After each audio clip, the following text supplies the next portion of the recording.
Standing in the center of camp, Cabot shouted, "They're just crabs, you idiots. Just kill them." Even as he said it, the whole of Ironshore's defense force waged war against the remaining 3 pests. They weren't terribly dangerous, not unless his idiotic soldiers made a bunch of mistakes, which, given their performance so far, wasn't outside the realm of possibility, but they were difficult to kill. Still, despite taking the camp by surprise, the attack hadn't claimed any casualties. He turned to Neria, demanding, "Have you heard from those idiot scouts? Why didn't they warn us?" She looked up, tucked a vivid pink lock of hair behind her ear, then said, "No contact. They are presumed incapacitated, though we won't know for certain until we investigate further." The gnomish woman was an administrator, which was supposed to be an extremely valuable addition to any force. However, from what Cabot could tell, she was mostly a waste of resources. All she ever did was tell him things he could have figured out on his own. She was lucky she was beautiful. Otherwise, Cabot would have already gotten rid of her. "Well, investigate, then," he growled. "Figure it out." "Yes, sir," she said, and then, without any further conversation, she strode away.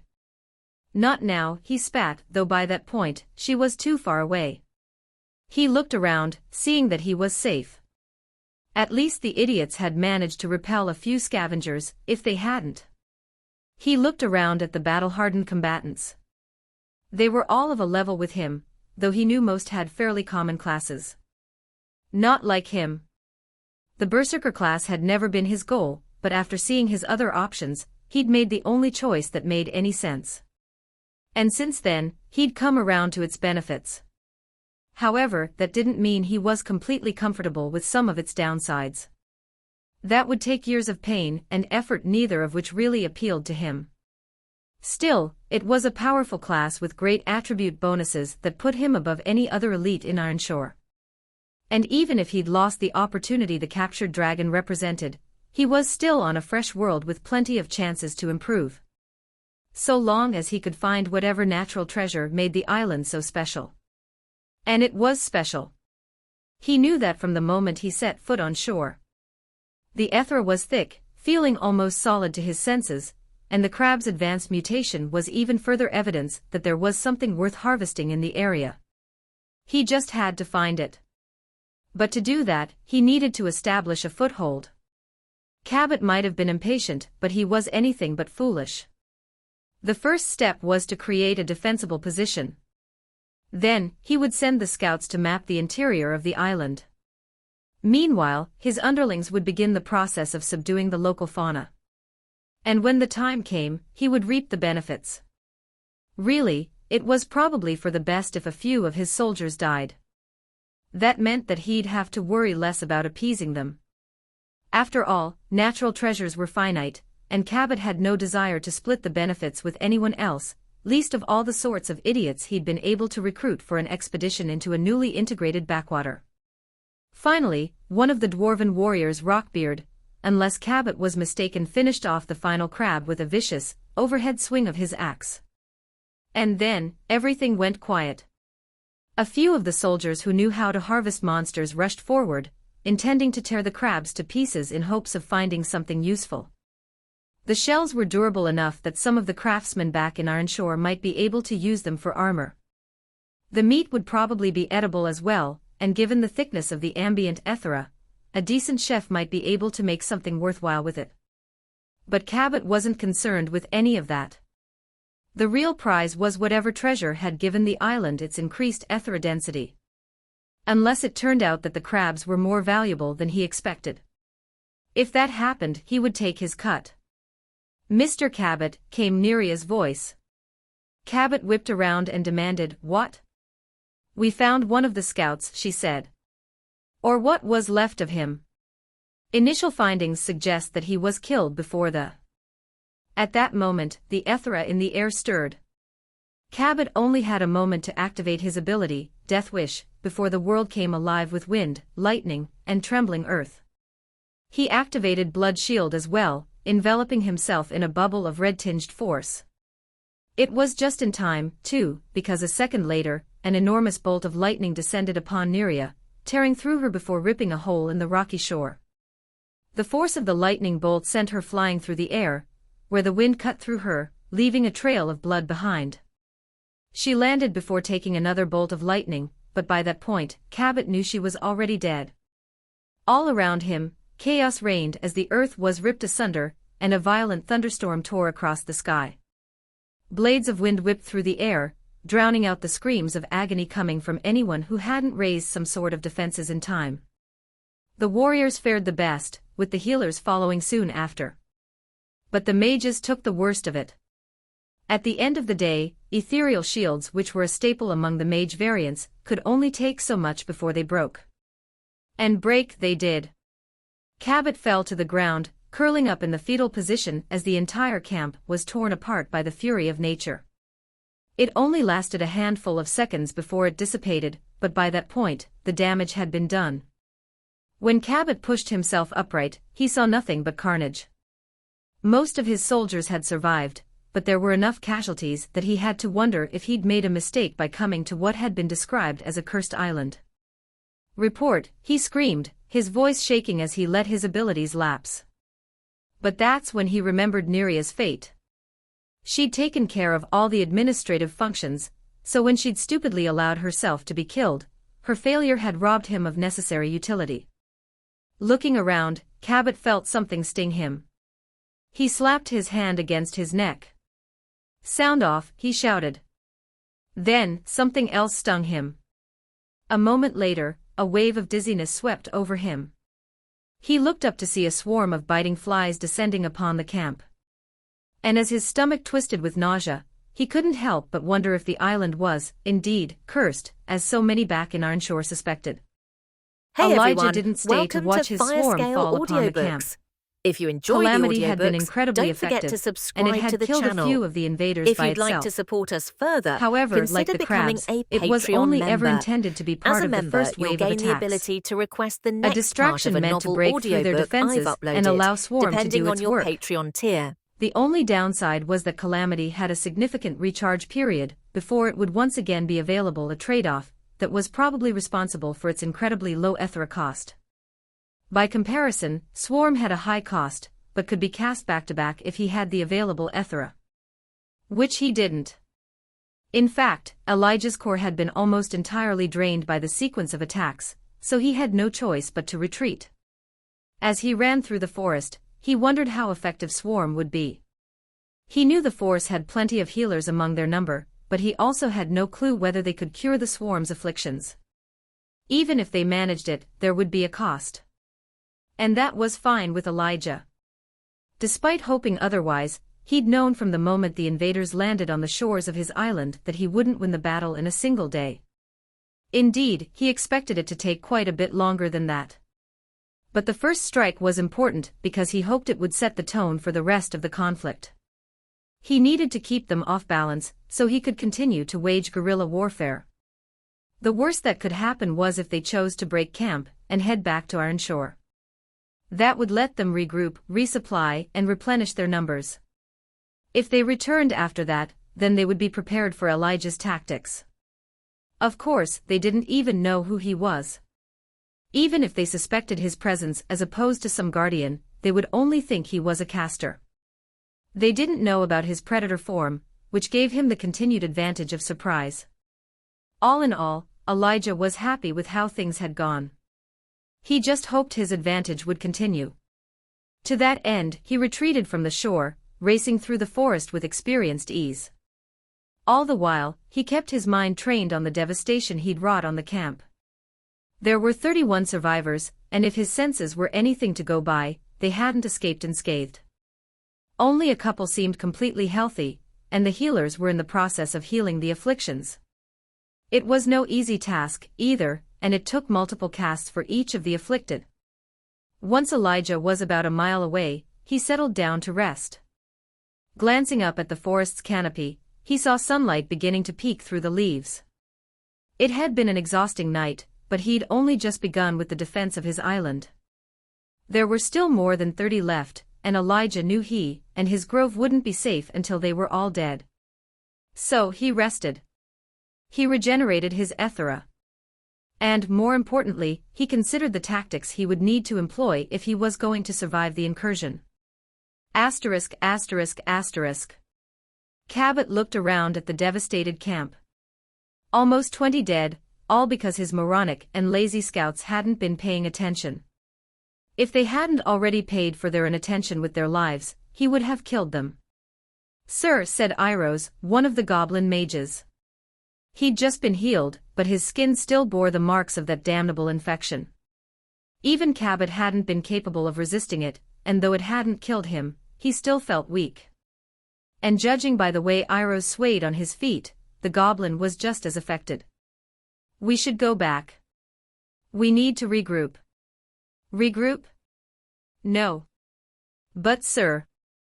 "Look around, Iros," Cabot said, sweeping his arm to indicate the ruined camp.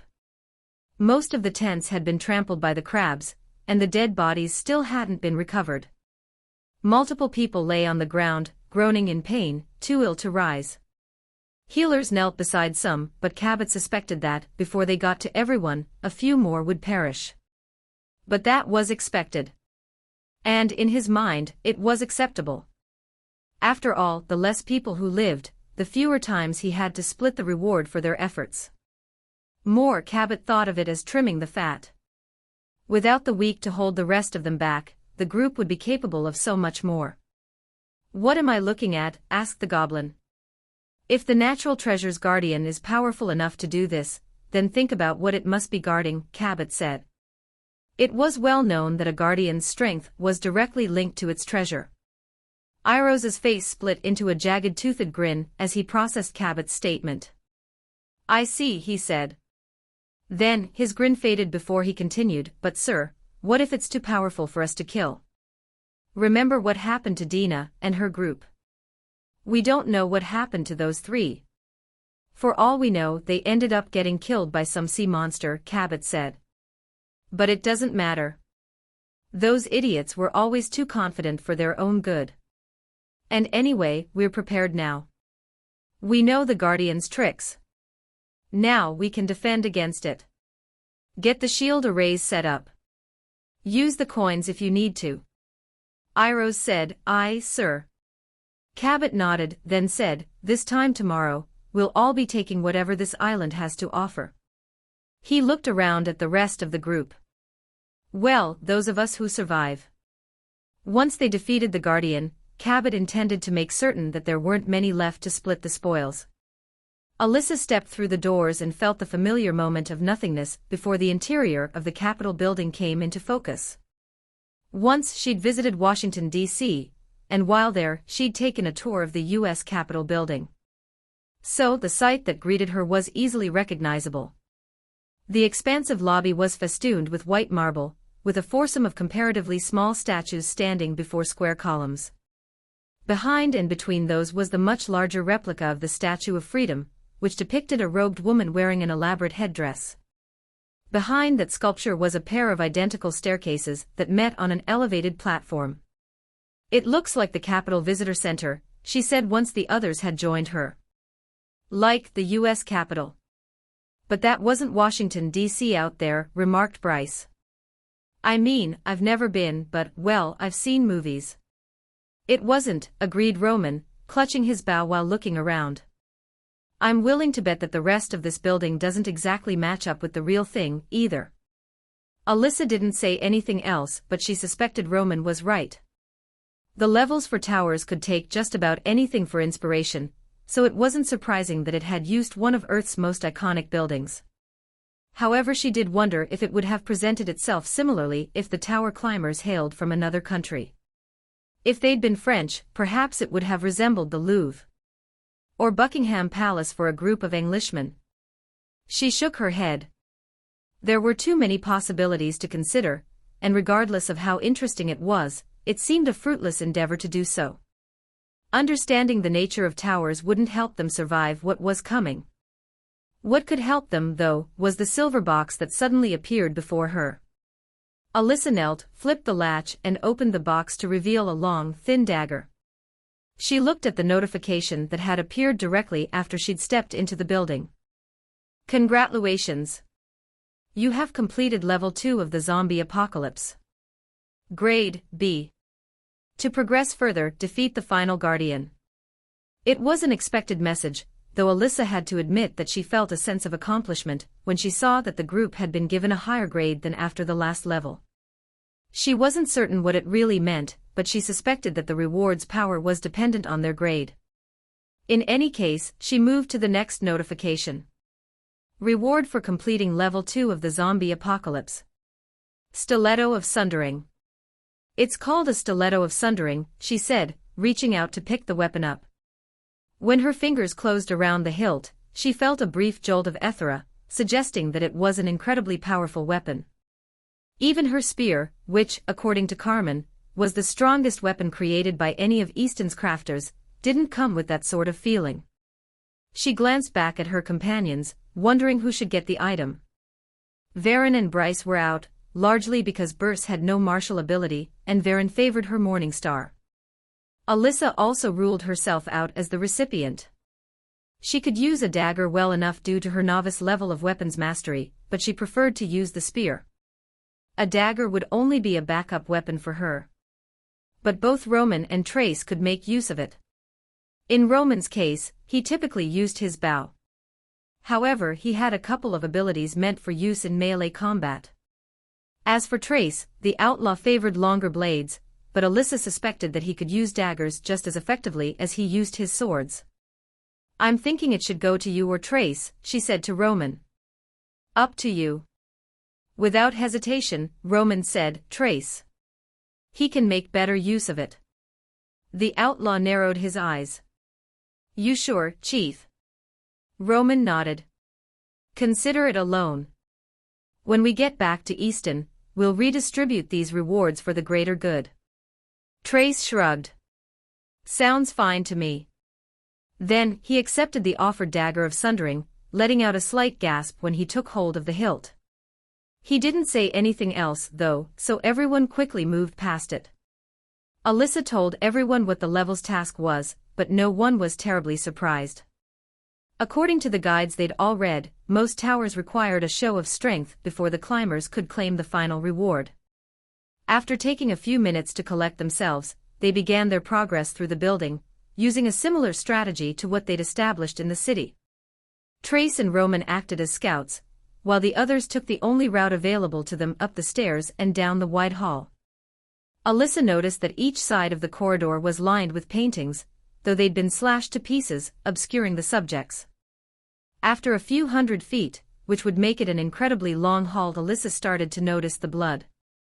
At first, there were only a few drops here and there, but soon enough, the group came across huge, standing puddles of red liquid. More, the walls were stained with patterns of splattered blood. Okay, this is starting to freak me out, Bryce muttered, almost under his breath. Alyssa was tempted to tell him to stay quiet, but she refrained from doing so because, if she was honest, she felt just as uneasy as he did. Still, they kept going, with Roman and Trace periodically returning to report that the way forward was more of the same. Along the way, they passed a multitude of side rooms, but none were occupied. Not anymore, at least. But judging by the amount of blood in each of what appeared to be well-appointed offices, they once had been. Clearly, the building had been the subject of a massacre of epic proportions. Gradually, Alyssa led the others down the hall, eventually reaching an intersection. Roman and Trace had already explored all three directions and passed on which way would lead them to their destination, so Alyssa didn't hesitate before continuing forward. Over the next few hours they experienced more of the same. Eventually, blood covered everything, and they found themselves walking through what felt like a half-congealed bog. Finally, Roman appeared before them and whispered, "This is going to be an issue." "What is it?" "You've got to see it." I can't really describe it." After being assured that there were no enemies around, Alyssa left the other two behind and followed Roman. The journey took another few minutes, during which they were accompanied by the squelching sounds of their footsteps, but soon enough, they found Trace standing before a pair of massive wooden doors. And the outlaw looked like he'd seen a ghost. Roman held a finger up to his lips, indicating that she should remain silent. Then, he pushed one of the doors open just a crack and gestured for her to take a look. Alyssa leaned forward, pressing her eye to the opening.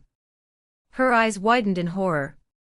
At first, she wasn't certain what she was looking at. At a glance it looked like a pile of meat, misshapen, and with a series of odd bulges. However, after she saw it quiver, Alyssa recognized that some of those bulges were human limbs attached to a bulbous mass of naked fat and muscle. And it was huge. At least 40 feet tall and just as wide. The sight was so grotesque that she almost didn't recognize the setting. Then, her thoughts caught up and everything clicked into place. She pulled away and Roman gently pulled the door back into place. Then, the trio retreated to where they'd left the other two. When they arrived, Alyssa finally asked, "Was that the Senate chamber?" Roman nodded. "Yeah. I think the scale is off a little, but I recognize it from the State of the Union." "And that monster?" Alyssa asked. It was Trace's turn to answer, and he said, "It's people." "What?" "It's a big ball of people. I don't know if they're zombies like we saw outside or whatever. But those are people. I think it's all the people who were in these offices," he said. I got close. Closer than I wanted. And I saw them. The faces. The arms and legs. The everything. They looked like they were in pain." "It's not real," Alyssa said, reaching out to pat him on the shoulder. He yanked away. "It was real enough for me." She didn't persist, instead turning to Roman. "How do we kill it, then?" "Overwhelming force," he said. "With all the blood, I don't think we can get this place to catch fire. So, I think we're just going to have to hack it to pieces. Drop a meteor on it. That sort of thing. And we think that'll work." "I know just as much as you do," he replied. "But I don't think this is the kind of thing we can outthink. If we want to win, we're going to have to do it in a straight-up fight." "Against that thing?" she asked, a shiver of fear traveling up her spine. "We'll lose." "I think you're underestimating what we can do," Roman stated. "You destroyed that last monster. Besides, we don't have a choice. Not unless you can think of a way to make this work." Alyssa shook her head, but she didn't immediately respond. Her first inclination was to set a trap for the thing, but there were two issues that made that impossible. For one, it was so huge that any trap would have to be absolutely enormous. They didn't have the means to create something like that. For another, there were no materials to construct anything of note. They couldn't even dig a basic pit because, under all the blood and the floor, they found only concrete. No, it was like Roman had suggested.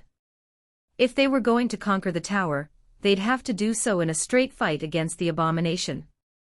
So, Alyssa turned her mind to creating a battle plan, where they might stand a chance of survival. She didn't get far, though, because the reality was that none of them had seen the thing in action, so they had no context for its capabilities. Without that, any plan was largely useless. Still, they could follow some basic parameters, which she explained to the others. In the end, the fight would likely require a lot more improvisation than Alyssa would like, but that was unavoidable. She hated going into it half-cocked, but there really wasn't any choice in the matter. That monster was between them and conquering the tower, which meant that, one way or another, it needed to go down. So, without further ado, the group set off for the tower's version of the Senate chamber. When they reached the double doors, Alyssa once again asked if everyone was ready. They all confirmed that they were as prepared as they could be, so, after taking a few steadying breaths, she slowly pushed the doors open. "Can you hit it from here?" whispered Alyssa, glancing from Roman to Bryce. The latter shook his head in the negative, but Roman confirmed that he could shoot the monster from that distance. It was only 100 yards at most, so that wasn't that surprising. Ever since he'd gained his class, Roman's ability with the bow had grown by leaps and bounds, and Alyssa had seen him hit targets from hundreds of yards away. "Okay," Alyssa said. "Start casting." Bryce did as he was told, closing his eyes as he mumbled his spell. At the same time, Roman raised his bow, nocked an arrow, and drew it back to his cheek. Ethera gathered as he used some ability. He exhaled, then loosed the arrow. It flew with unerring accuracy, and when it hit the bulbous monster, it did so with an explosion of force that tore a massive divot out of the bulging mass of flesh at its side. It let loose with 1,000 screams, each one loud enough to set Alyssa's ears to ringing. Then it rolled around and she saw its faces. Hundreds of them, all connected by flaps of moist skin. Men. Women. Fat and thin. Beautiful and ugly. It didn't matter. They'd all merged into one. Every eye locked onto the party standing at the open door. Then, it heaved its bulk into motion, rolling across the ground and crushing chairs and desks along the way. It moved with alacrity that belied its size. When it drew near enough, Alyssa used bulwark, hoping to trip it up as she had with the previous monster. But it rolled over the shield like it wasn't even there, the monster's shapeless bulk conforming to the immovable plane of Ethera with ease. Alyssa cursed. Bryce was a long way from finishing his spell. He needed more time, and she was the only one who could give it to him. "Keep me alive," she muttered to Varen. Before they could object to the alteration of the plan, which had hinged on them staying safe in the hall while Bryce and Roman peppered it with attacks, Alyssa dashed forward. The plan hadn't been a bad one, per se. However, the moment it moved past her bulwark, she knew it wouldn't work. The thing was like a boneless slug, and it could easily conform to the confines of the hall. So it was better that she fight the battle in the open.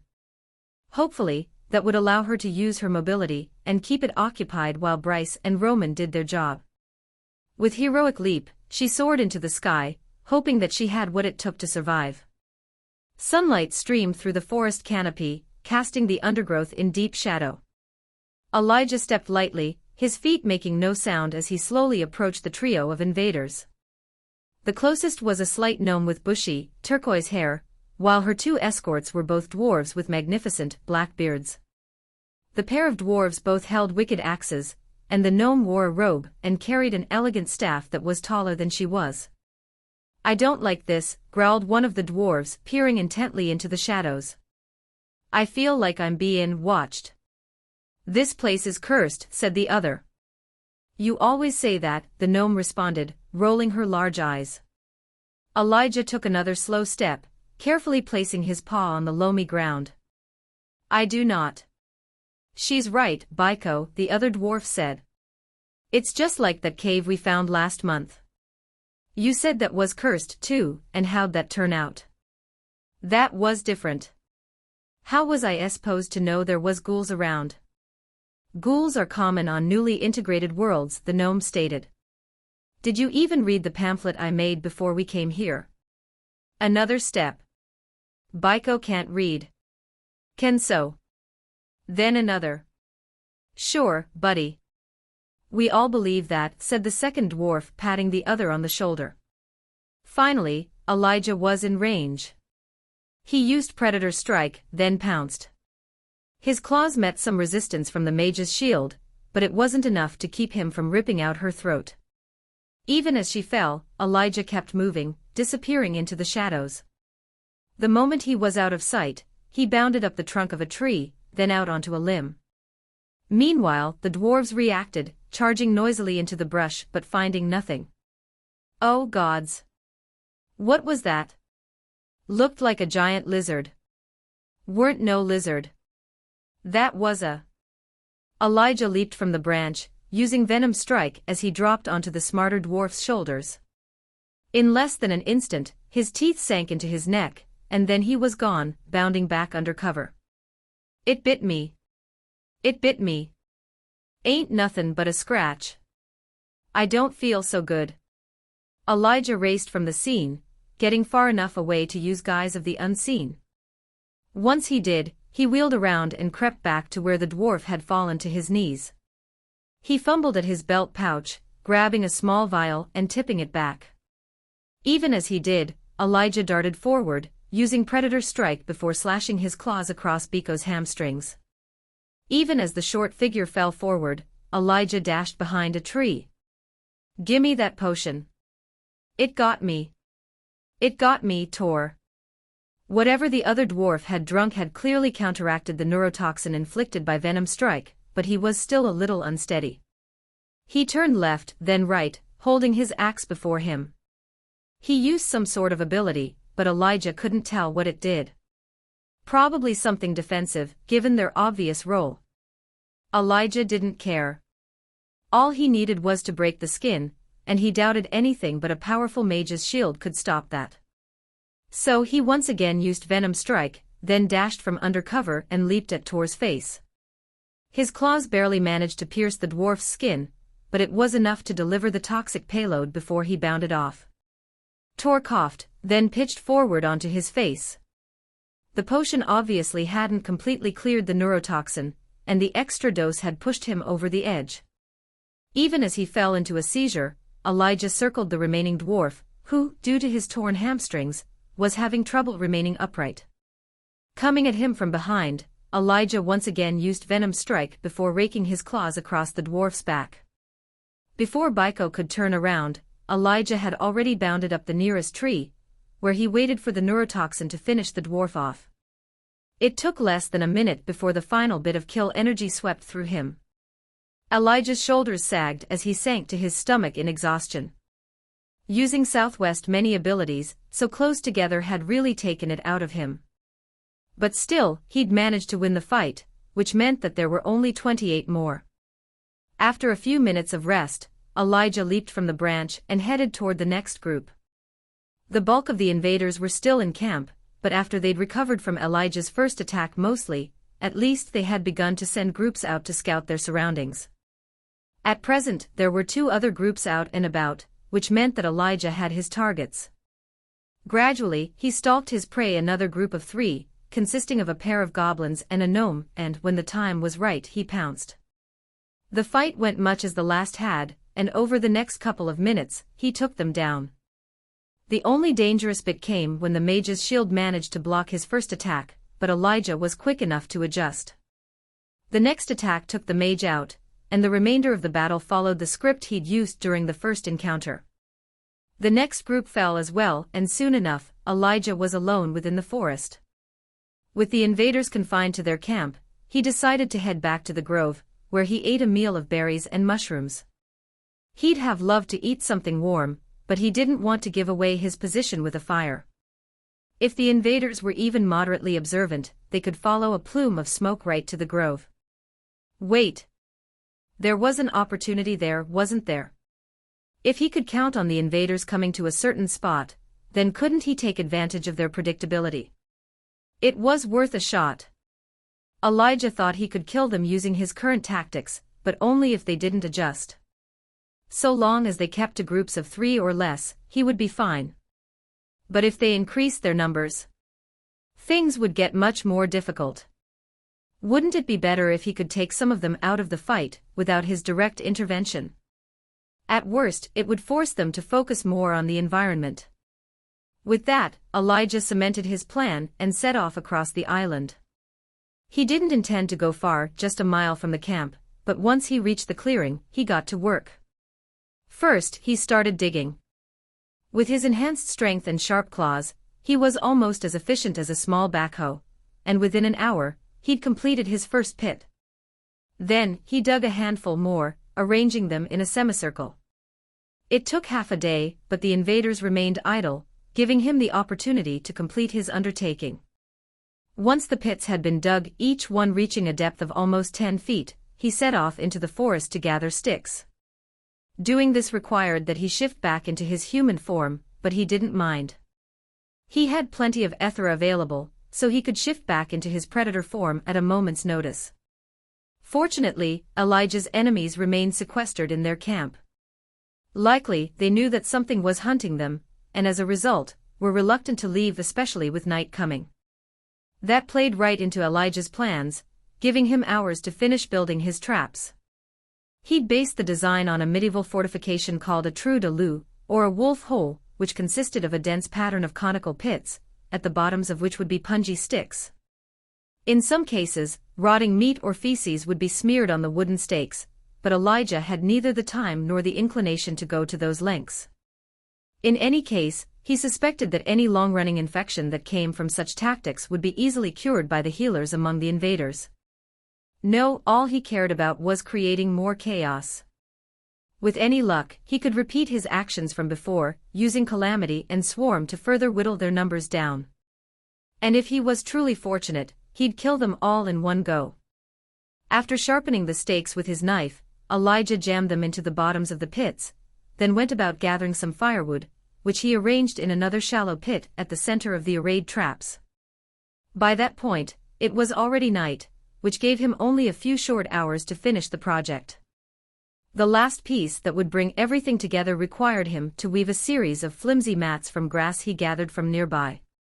Once he'd done that, morning was only about an hour off, so he quickly covered them with a thin layer of dirt and loose grass that he hoped would disguise his traps. Finally, with his traps built, Elijah lit the fire before piling a series of green limbs onto the pile. As the fire filled the air with a thick plume of dark smoke, the invaders set out from their camp en masse. They were going in the wrong direction at first, but as Elijah continued to stoke the fire, adding more and green limbs, they clearly noticed the plume of smoke and changed directions. And just like that, Elijah's plan was on. He retreated into one of the trees, climbing until he had a good view of the clearing. Then he waited. It only took them an hour to reach the clearing. All 22 of them advancing in a line. They did so cautiously, but none of them even looked at the ground. Elijah's previous efforts to kill their scouts bore fruit when the first few, a couple of gnomes and a goblin, fell into one of the traps. They screamed, and the group panicked. One of the gnomes, a fellow with a vivid red mohawk, started shouting something Elijah couldn't hear, gesturing violently. That was when Elijah leaped down from the tree, shifted into his human form, and for the second time in the past 3 days, used Calamity. The sky tore apart as thick storm clouds rolled in. The earth rumbled and the wind whipped into a frenzy. That was enough to send the remaining invaders into a panic. They scattered. Unfortunately, the clearing was absolutely lousy with traps, and it only took a couple of seconds before the panicked invaders ran afoul of the previous night's efforts. A full half of the group fell into traps as Calamity tore the area asunder, peppering it with lightning, blades of hurricane-force winds, and a minor earthquake.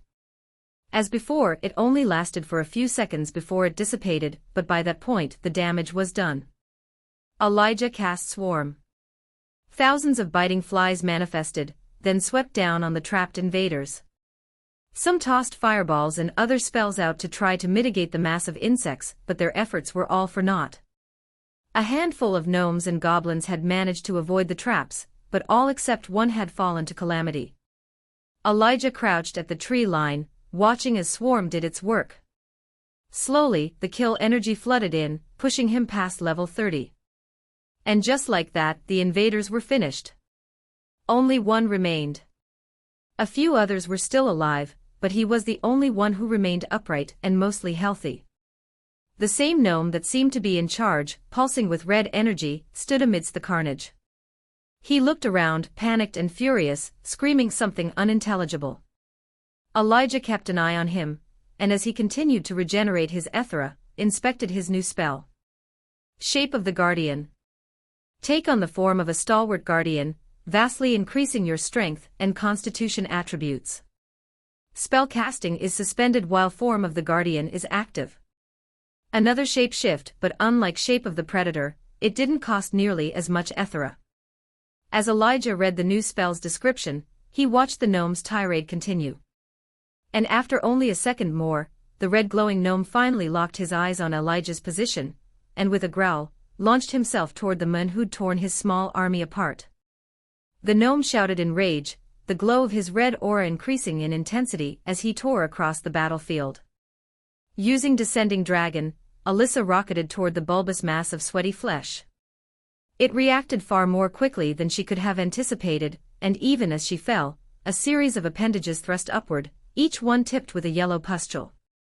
They burst, spraying her with a sticky goo that immediately set her armor to smoking. Through some miracle, she avoided getting it into her eyes, but the rest of her body was fair game.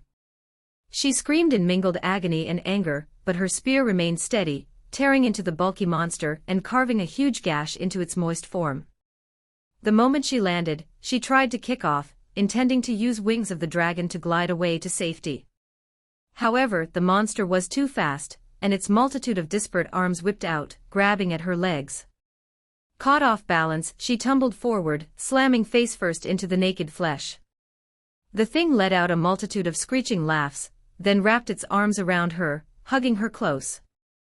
The skin split, then the flesh beneath opened as well, trying to swallow her whole. Panicked, Alyssa summoned another bulwark directly below her, and miraculously, the invisible shield locked into place, preventing the flesh from closing around her. Activating in rage, she let loose with champion's shout, flooding her body with strength even as the latter ability stunned the monster's grasping limbs. With that small opening, she shoved herself upright and leaped away, sprouting wings a second later. But her victory was short-lived, as a tendril of pure muscle lashed out, smashing against her lower half and sending her off course. Before she could right the proverbial ship, Alyssa crashed into the ground, destroying one of the desks before rolling to a stop against another. With her vision blurred and her thoughts slowed by a probable concussion, Alyssa struggled to rise. She heard someone shout something, but her sluggish mind couldn't wrap itself around the meaning. Then, a wave of vitality swept through her. Her thoughts cleared, and her agony faded under Varen's ministrations. Shaking her head, she looked up to see that the monster was on fire, with a full quarter of its flesh resembling something with the consistency of melting rubber. The smell of cooking flesh, which was disturbingly like grilled pork, filled the air, but despite the obvious damage wrought by Bryce's fiery spell, the monster was far from dead.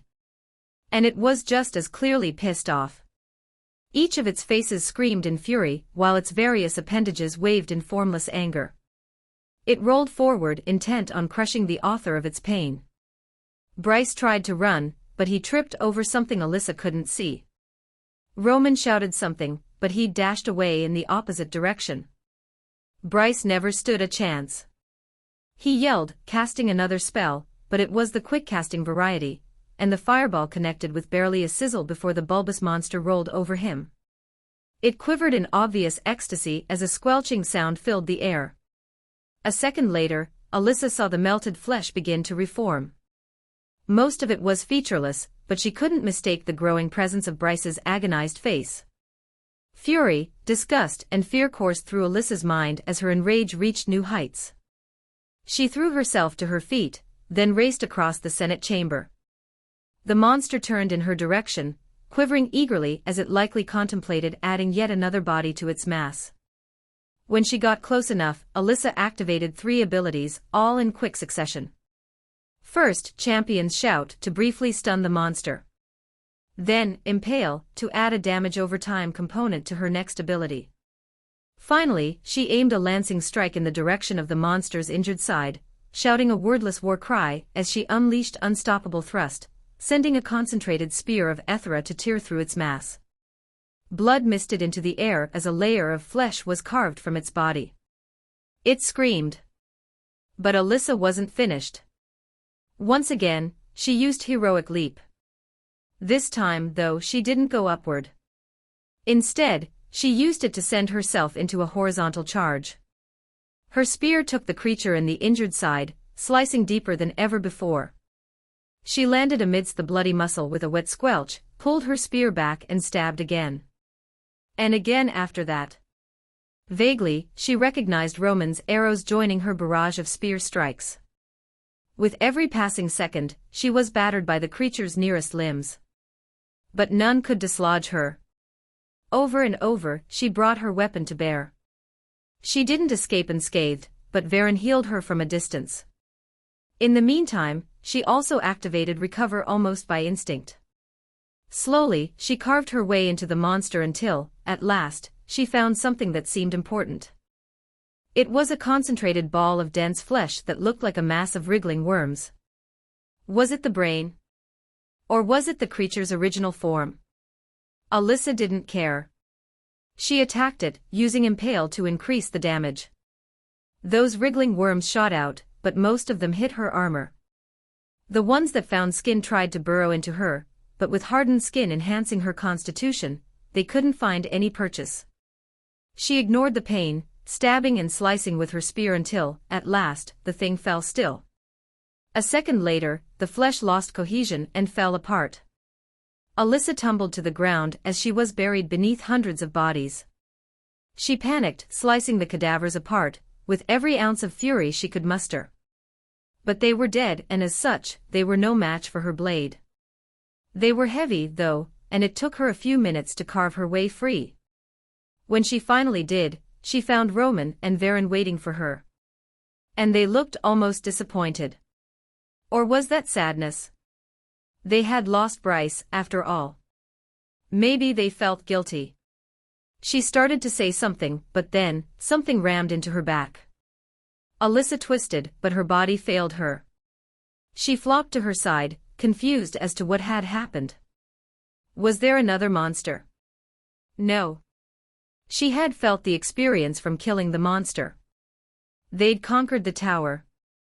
More, she could see the reward box sitting only a few feet away, gleaming in the ambient light. She tried to roll over, but her body wouldn't respond. Recover had faded. So had her passive augmentations. What? Roman crossed his arms, saying, again. You got it, Chief. Another stab, this time in her kidney. Alyssa coughed up blood, but she couldn't move. Damn nice knife, here, came Trace's voice as he circled into Alyssa's field of vision. He looked like he hadn't even fought in the previous battle. He tossed the stiletto of sundering into the air, letting it flip before its hilt fell back into his hand. Interesting effect. Did you know I have an analysis ability? Part of being a proper outlaw is recognizing what goods are worth stealing, after all. And this one is a real gem. Doesn't do much damage. Not really. But it debuffs the shit out of you. Forcefully deactivates self-buffs and decreases attributes. Not by a lot. Really hits the OL constitution hard, though. Just enough that my ability could put you down. Roman growled, enough with the monologue. Sorry, Chief. It took all of her strength, but Alyssa managed to croak, "Why?" Roman sighed. Do you think I don't see what you've done? He asked. Always putting yourself out there, taking extra patrols, saving people, and all the while, I'm doing what's necessary. I'm making the hard decisions, the unpopular choices. And people hate me for it as much as they love you. I can't have it. I won't stand for division. Alyssa tried to move, to do something, but whatever Trace's ability was, it robbed her of any control over her own body. She didn't think it was permanent. It would wear off. So she just needed to keep Roman talking. She spat, is it about Trish? Roman's placid expression changed in an instant, taking on a pained and furious visage. It's not about that, he growled. It is. She saw his knuckles whiten around the grip of his bow. He took a couple of deep breaths, then looked from Trace, who seemed as calm as if he was on a walk in the park, to Varen, who was clearly uncomfortable. But she seemed stoic. Committed. Alyssa didn't think she was going to step in to help. Roman closed his eyes and took yet another deep breath. And when he once again opened his eyes, it was as if his anger had simply washed away. Believe what you want, he said. This isn't personal. If Alyssa could have moved, she would have laughed in his face. She could see it in his expression. He blamed her, whether or not he wanted to admit it aloud. He sighed. But it doesn't matter. You're going to die here, Alyssa. I wish it hadn't worked out this way. You're a good person. One of the best. I know you want to help, he said. And believe me, you dying here today, that'll help Easton more than anything else you could do. I don't. You know it's true. Your death will make sure we're all united to face the difficulties to come, he said, stepping forward. He knelt beside the box, then unlatched it. A notification flashed across Alyssa's eyes. Everyone froze, clearly reading the same notification Alyssa had just received. Congratulations. You have completed level 3 of the zombie apocalypse. Grade A. To exit the tower, find the portal. It was an expected message, though Alyssa had to admit that she felt a sense of accomplishment when she saw that the group had been given a higher grade than after the last level. She wasn't certain what it really meant, but she suspected that the reward's power was dependent on their grade. In any case, she moved to the next notification. Reward for completing the zombie apocalypse. Seal of Authority. Oh, that's a good one, Chief. Lets you establish the town as an official city with the system. Don't know what that means, but it's probably good, said Trace. If you're going to do it, just do it, said Varen. I didn't agree to this so I could watch her suffer. It's inhumane. Fuck you, Alyssa spat, feeling some of the feeling coming back to her legs. Just a few more moments and she'd be able to move. And when she regained mobility, she would end all three of them. The priest would have to go first. Then the outlaw. She'd save Roman for last, and she intended to take her time with the traitor. Fuck you all. Best get on with it, Chief, Trace said. The effect won't last much longer. She's already getting feeling back. Roman shook his head, pocketing the seal of authority.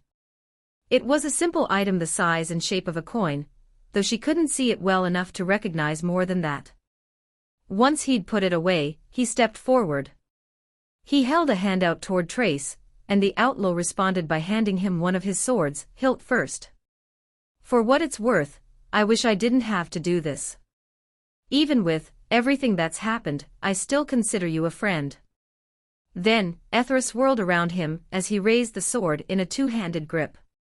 Even as it fell, Alyssa tried to squirm out of the way. She desperately attempted to activate an ability. Hardened skin.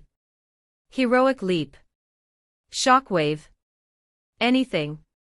But none of them responded any more than her paralyzed body. The sword fell, biting deep into her exposed neck. She didn't even feel it.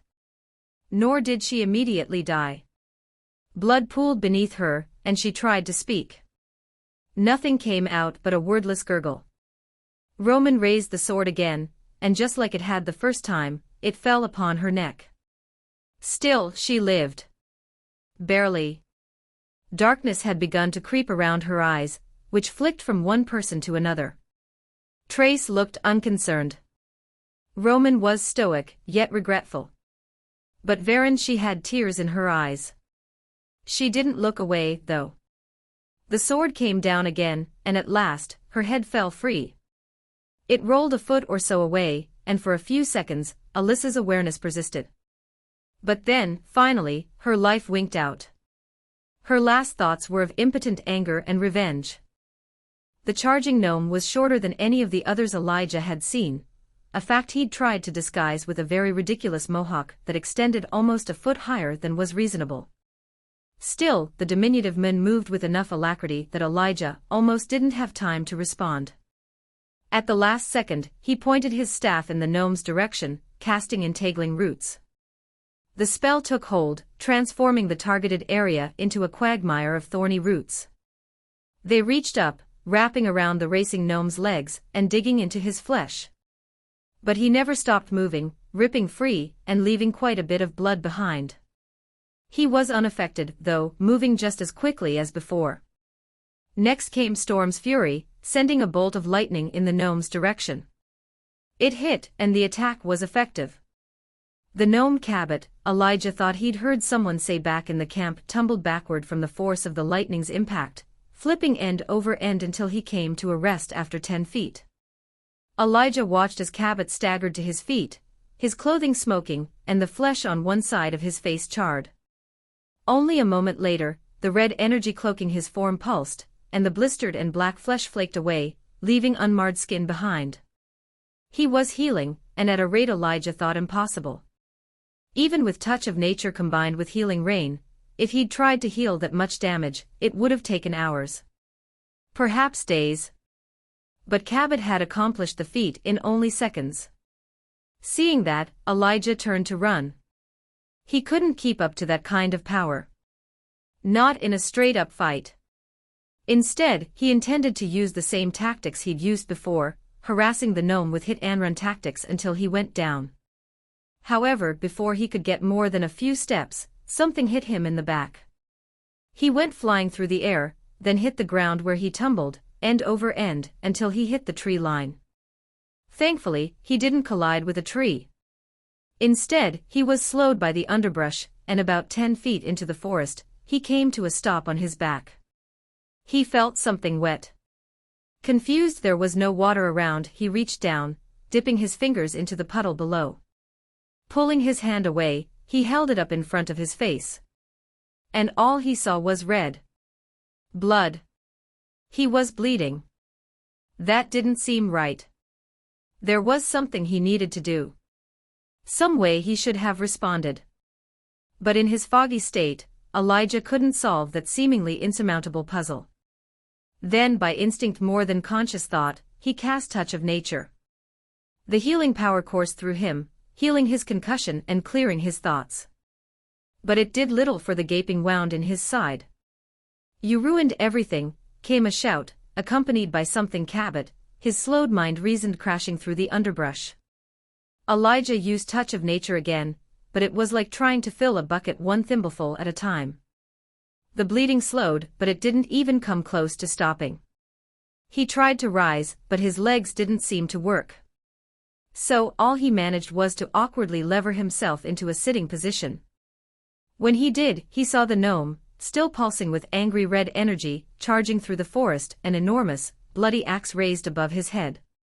Cabot's murderous intentions were clear. Elijah's options were nearly non-existent. In fact, he only had one, and it was untested. But he had no choice. So, without any other options, Elijah embraced his newest spell.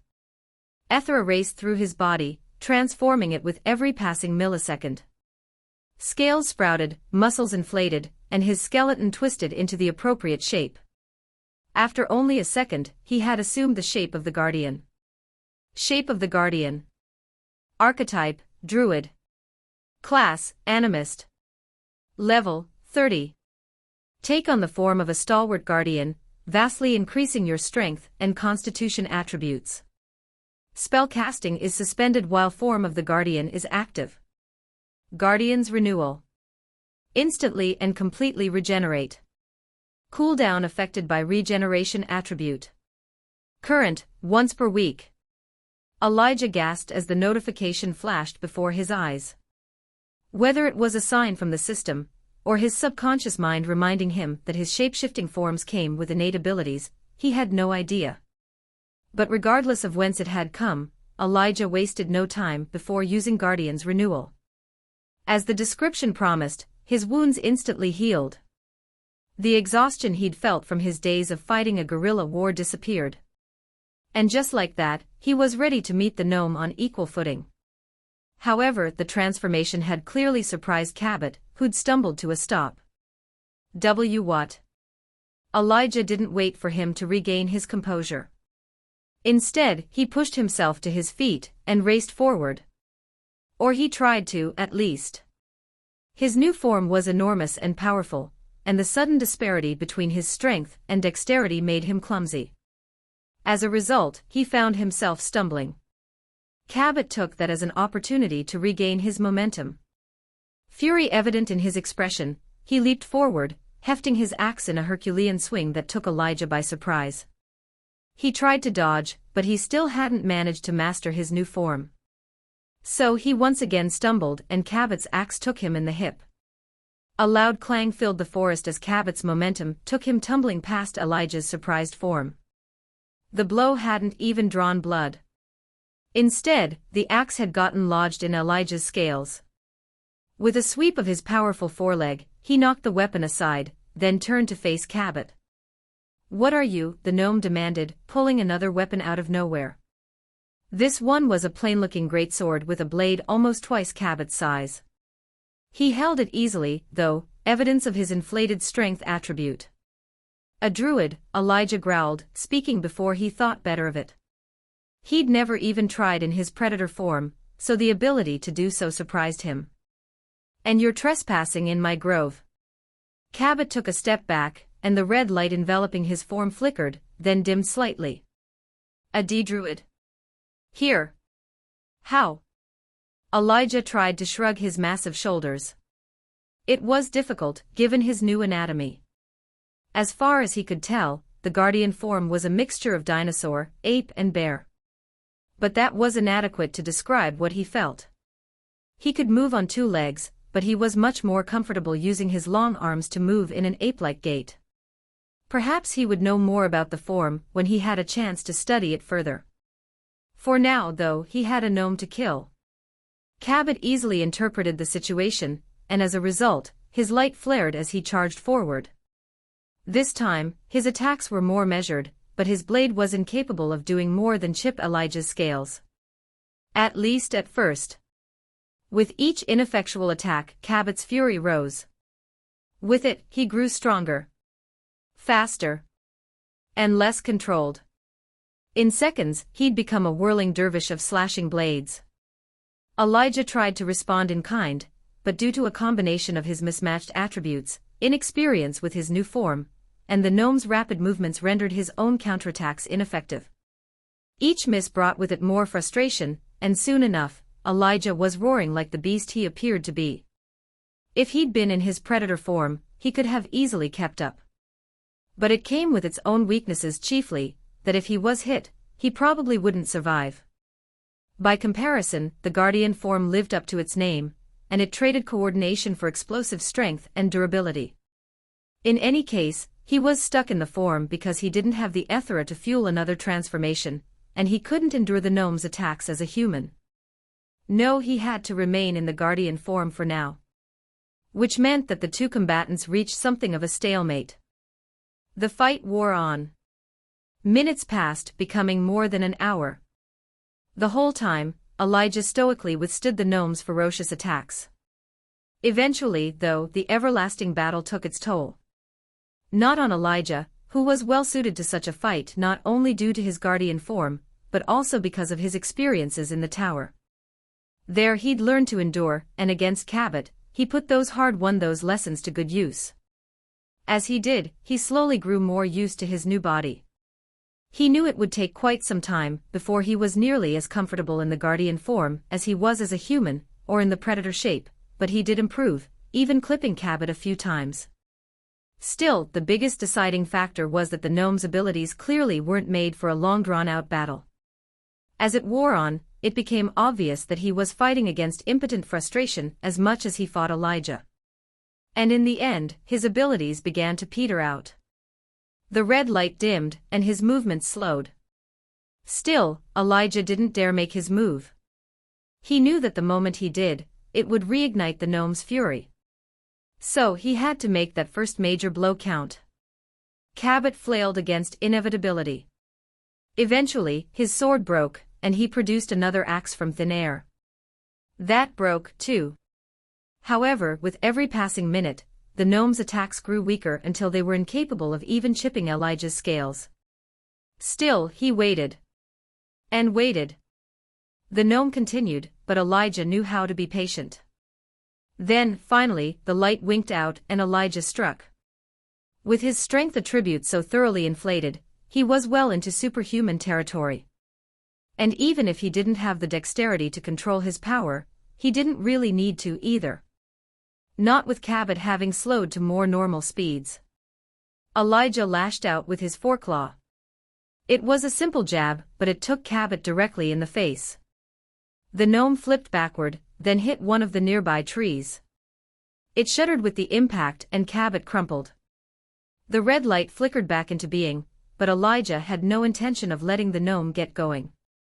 Using his explosive strength, he rushed forward. Then, clasping his hands together, he brought both fists down on the injured figure. Red light flared again, and bones snapped back into place. Elijah hit him again. And again. Over and over, his attacks barely outpaced the berserker's regeneration. Slowly, Elijah gained ground. He shattered bones over and over, and then, suddenly, the red light disappeared. Kill energy rushed into Elijah less than he would have expected as the gnome finally died. Elijah sighed, the sound coming out in a growling hiss, then let his shoulders sag. He still wasn't finished. There remained a few survivors who'd managed to live through the barrage of Cataclysm, Swarm, and his traps. So, after letting himself resume his human form, he looked down at his body. There were hundreds of tiny cuts where his scales had been chipped. Shaking his head, Elijah used Touch of Nature, healing the minor damage, then marshaled his resolve. Most of the fighting force was dead, but as he'd suspected, a few had managed to survive, all of which were still impaled on the stakes he'd planted at the bottom of the pits. After taking a deep breath, he used Storm's Fury to finish them off. It wasn't pretty, and it usually took more than one cast, but he did what he had to do. He would have preferred something more humane. The gnomes and goblins certainly suffered more than Elijah would have liked. But in the end, he needed to protect his grove. That meant finishing the job he'd started. When he reached the last one, though, he hesitated. She was a goblin, with huge, green ears and sharp teeth. But unlike the others, she hadn't fallen into one of the traps. He pointed his staff at her and demanded, "What's your name?" "Calyx," she coughed, spitting blood. She was either a mage or a healer, judging by her robes and the staff lying nearby. But she was just as clearly out of Ethera, using it was probably the only reason she'd survived so long. "Do you want to live, Calyx?" he asked. I do." Elijah stepped forward, then put his hand on her shoulder. The battle against Cabot had gone on long enough that he'd managed to regenerate most of his Ethera, so he had no issues with casting Touch of Nature. It took 4 pulses and half of his remaining Ethera, but in only a few seconds, Calyx was healthy. "Why?" she asked, looking up at him with mingled fear and awe. "You need to go home," he said. "When you get there, I want you to let everyone in that town know what happens to anyone who comes to my island. You come here, you die. Period. This is the last bit of mercy I'll give. Do you understand?" I. "And if I hear about you trying to harvest sentient creatures as fuel for your advancement, I will come for you. If it comes to that, Ironshore will not survive. Do I make myself clear?" She nodded eagerly. "Go," he growled. Calyx didn't need any further prodding. After all, Elijah had killed almost 50 people in less than 2 days, so it wasn't surprising that she was far too frightened to do anything but flee. However, before she got more than a few steps, she did manage to stop, turn, and ask, "What are you?" Elijah thought about it for a second before he said, "I am the protector of the grove. Challenge me at your own risk." Elijah watched Calyx as she shoved one of the rowboats out into the sea, then board the small vessel and start paddling away. He didn't avert his eyes until almost 20 minutes later, when the little boat disappeared behind a rolling wave. That's when his shoulders sagged in relief. He knew he'd taken a risk by letting her go. There was every chance that, as soon as she reached Ironshore, she would gather as many fighters as she could find before coming back to his island to exact vengeance on him. But he was also well aware of his own limitations. Certainly, if the entirety of the expedition had remained missing, they would be wary of setting foot on his island. They would also be curious, though, and that curiosity would eventually drive them back to the island. Now, though, the goblin mage would tell her people precisely what had happened to her colleagues. Elijah had seen the fear in her eyes, and he suspected that she would do just about anything to avoid setting foot on the island again. Hopefully, she would warn the other residents of Ironshore away, telling them that they would find nothing but death if they came to his island. It was still a risky move, though, and one he hoped wouldn't come back to bite him. It wasn't that he had issues with killing the invaders. He didn't. They'd come to his island with avarice in their hearts, that much was proven the moment they'd abducted and attempted to drain the young dragon, Saralinissa. Even so, Elijah was willing to live in peace, so long as they left him alone. For now, though, he had other issues at hand, like cleaning up his island. He could feel every single dead body, and though he was tempted to let them rot, he chose another tactic. After all, he'd already dug a bunch of holes, hadn't he? He still needed to refill those traps, otherwise, the local wildlife might fall afoul of them, so throwing a few dead bodies into each one wouldn't really require much extra effort. So Elijah set off across his island and started gathering corpses. At first, he'd resolved to simply carry them, but the first few he'd killed had already begun to bloat, so he retreated to his grove, gathered a few coils of homemade cordage as well as some of the old ritualist robes he'd intended to use to make clothes. Then, he stretched those robes between a pair of long, stout branches, tying them off before heading back to the first bodies. The task of loading the litter was, in a word, disgusting, especially considering that he couldn't just toss them into place. Instead, he had to search the bodies first. The first group, which was the first trio he'd ambushed the day before, had a few weapons, some clothes, and various leather goods like belts. Each subsequent group was much the same, though he also came away with a decent stash of curious coins. He'd seen their like before, but he hadn't taken the time to really examine them. Now he did, and he came away with a host of questions. First, each one emitted its own localized cloud of dense ethera. Second, they looked and felt like copper, though they were far lighter than they should have been. Knowing he wasn't going to figure it out anytime soon, not without Nerthus's input, at least Elijah thrust every coin into a few pouches. He even found a couple that looked silver, but they joined all the others. Over the next couple of days, Elijah went through the bodies, one by one, and he even combed through the former campsite near the beach. He looted a ton of interesting items, tents, tools, and more cloth than he knew what to do with, but the one that excited him most was a small sewing kit he found on one of the goblins. Until then, Elijah had been forced to make do with needles of bone or crab shell, so the addition of a few good, steel needles was a godsend. And he hoped it would let him sew some decent clothes. Because he was still wearing nothing but a gnome-sized robe he'd repurposed into a makeshift kilt, and tied around his waist with a bit of homemade cordage. So the sewing kit was a fantastic find, as was the rope he gathered from the campsite. However, the biggest score was when he uncovered a crate of dried meat, cheese, and bread. Elijah stared at it in awe. For 2 years or something like that he'd been eating nothing but what he could hunt, fish, or gather. And while there was something to be said for mushrooms and wild edibles, the reality was that he'd never been a very good cook. More, even if he'd had the skill, he didn't have the spices to make any decent recipes work. So, aside from some wild onions he'd managed to grow in his garden, his cooking didn't feature much in the way of seasoning. And that wasn't even considering the fact that, in the tower, he'd eaten his meals raw. Sometimes, that was as a panther, which somehow made it better, but he'd done so as human often enough that he would appreciate anything he could get. Still, he didn't eat right away. Instead, he continued his task of burying the bodies, then took everything he'd gathered back to his grove.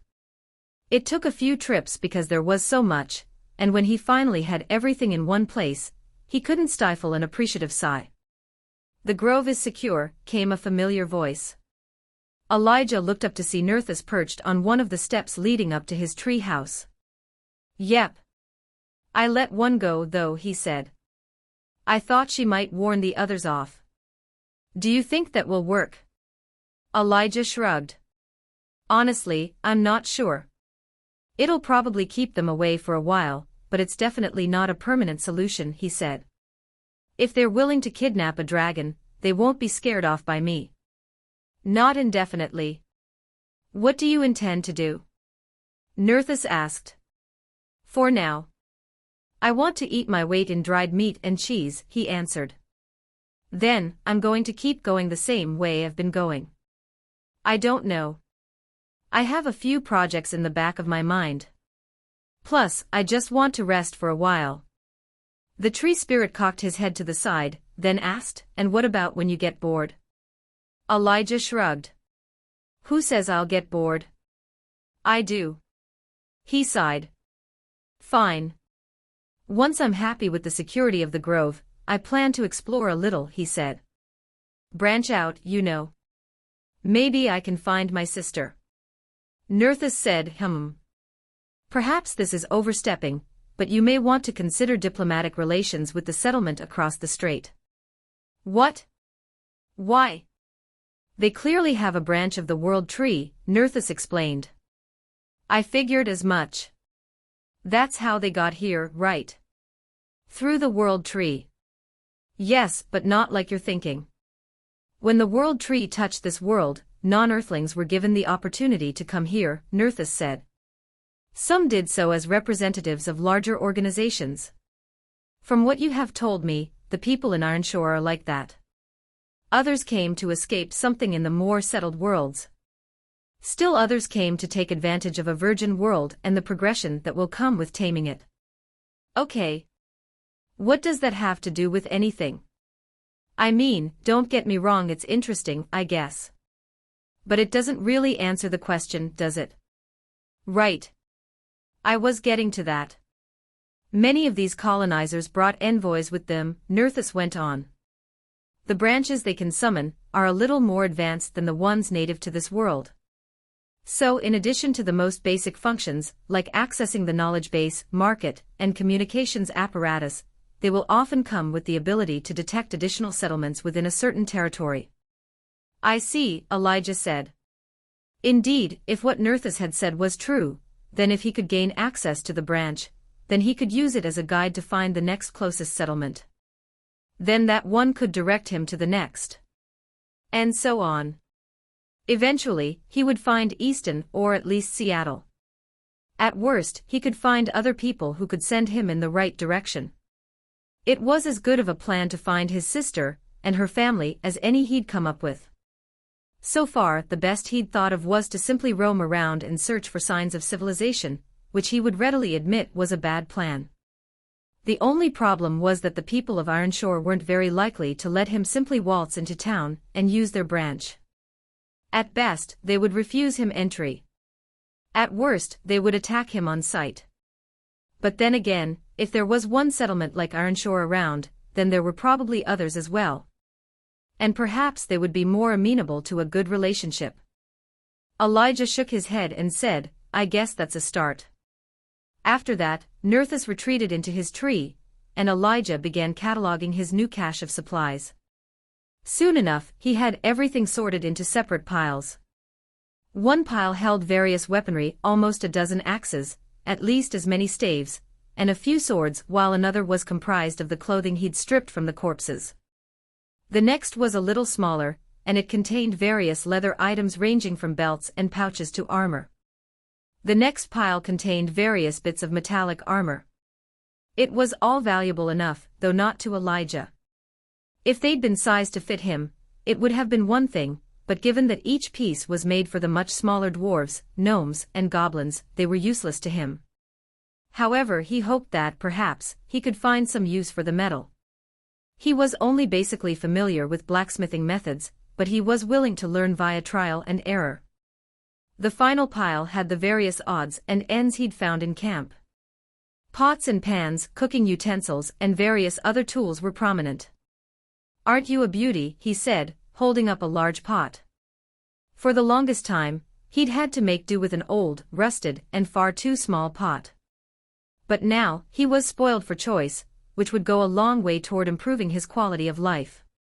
In all, looting 50 corpses and the camp they'd built on the shore had proven extremely valuable, and Elijah couldn't help but feel a sense of optimism about life going forward.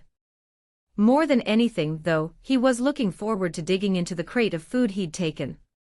Still, he took the time to head down to his garden, where he gathered a basket of berries and a handful of wild onions. Then, he went back to his tree house where he laid out a feast, which he tore into with all the gusto of a man who hadn't eaten anything but poorly cooked crab, fish, and wild edibles for 2 years. Which was to say, he quickly gorged himself. The meal wasn't anything complicated. Generously, the contents of that crate would have been called travel rations. But still, it was better than anything Elijah had eaten in quite some time. And he enjoyed every last bite until, finally, he'd had enough. Once that was done, he stripped down, took a shower using his homemade soap and then went to bed. But he didn't immediately go to sleep. Instead, he lay there for a long time, just staring at the gently glowing flowers on the ceiling. As he did, he thought back to what he'd been through for the past couple of years. Sometimes, it was difficult to wrap his head around it all. From the moment he'd washed ashore, Elijah had struggled to survive. For the longest time, even getting enough food had been difficult, but gradually, he had adjusted. Along the way, he'd been forced to become a killer. Not only had he killed dozens of Vox, the interdimensional lizard creatures who threatened the entire world, but he'd also slain plenty of sentients as well. Goblins. Gnomes. Dwarves. He'd even fought and killed raptors that seemed like they were made of roots and moss. More than anything, though, he had survived. And he had protected his island. But now, Elijah felt like he'd turned a corner. Not just because he suddenly had a glut of supplies. That was part of it, but he'd also proven that he could stand toe-to-toe with anyone. So, with that in mind, he was running out of excuses not to venture out into the wider world where he hoped to reunite with his sister and the rest of humanity. It was with those thoughts that he finally succumbed to a blessedly dreamless sleep. Carmen hammered away at the hunk of steel, steadily shaping it until she finally achieved her goal, a utilitarian longsword. The result was nothing impressive, though she hoped that once she was finished, it would at least reach crude grade so she could practice her enchanting. Either way, it would be a useful piece, if only by virtue of her skill. Even her failures were head and shoulders above what anything the other blacksmiths in Easton could forge. She was busy inspecting the cooling blade for any major flaws when she felt someone standing behind her. It was a trick she'd learned from her habit of constantly immersing herself in Ethera. She could tell when someone was nearby, just by the way the ambient Ethera swirled around them. Still, she didn't turn as she said, "If you're here to put in an order, just know that I'm booked for at least 3 weeks solid. Longer probably. So I don't know when I'll be able to get to you." "It's not about that," came an unfamiliar voice. Carmen turned to see an older woman she didn't recognize. The newcomer carried a wicked-looking morning star strapped to her waist, but otherwise had a middle-aged, matronly look about her. The ethnicity was wrong, but still, the woman reminded Carmen of her abuela. "Don't know you," Carmen said, crossing the forge to a barrel full of clean water. She dipped her hands in, then splashed some of it on her face. "If you're not here to hire me, then what do you want?" "It's the council," the woman said. "They want to see you." "Yeah. Well, they can wait," she responded with no small degree of impatience. She'd long since grown weary of their petty back and forth, and it had grown even worse since Alyssa and Roman had gone to conquer the tower. If they were self-serving before, then Carmen really didn't know a strong enough word to categorize their selfishness in Roman's absence. Hopefully, when the chief returned, he would set them straight. Or maybe Alyssa would. "It's important," the older woman stated. Carmen sighed. "What's your name?" "Varen." "Well, Varen, do you know what I do?" she asked. "You're a crafter." "Right. But do you know what that really means?" "Every day, our hunters encounter stronger creatures. Monsters, really. Even the normal animals have gotten powerful enough to give a classer a good fight." "Do you know why so many of them have survived?" she asked. "Skill." Carmen chuckled. "Partially," she admitted. "But I can say with no false modesty that it's at least partially because of me. And people like me. I spend my days crafting armor and weapons so that the people who keep us safe can fight the things that, with every passing day, get a bit better at trying to kill us. So, with all due respect, I don't come running when those assholes in the council whistle for me." She frowned. "Roman is there," she said. "What?"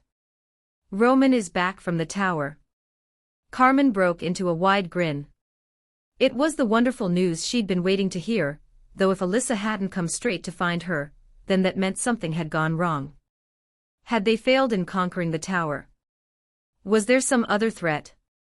Probably the latter, given the pattern since the apocalypse had started. "Well, why didn't you lead with that, then? Come on.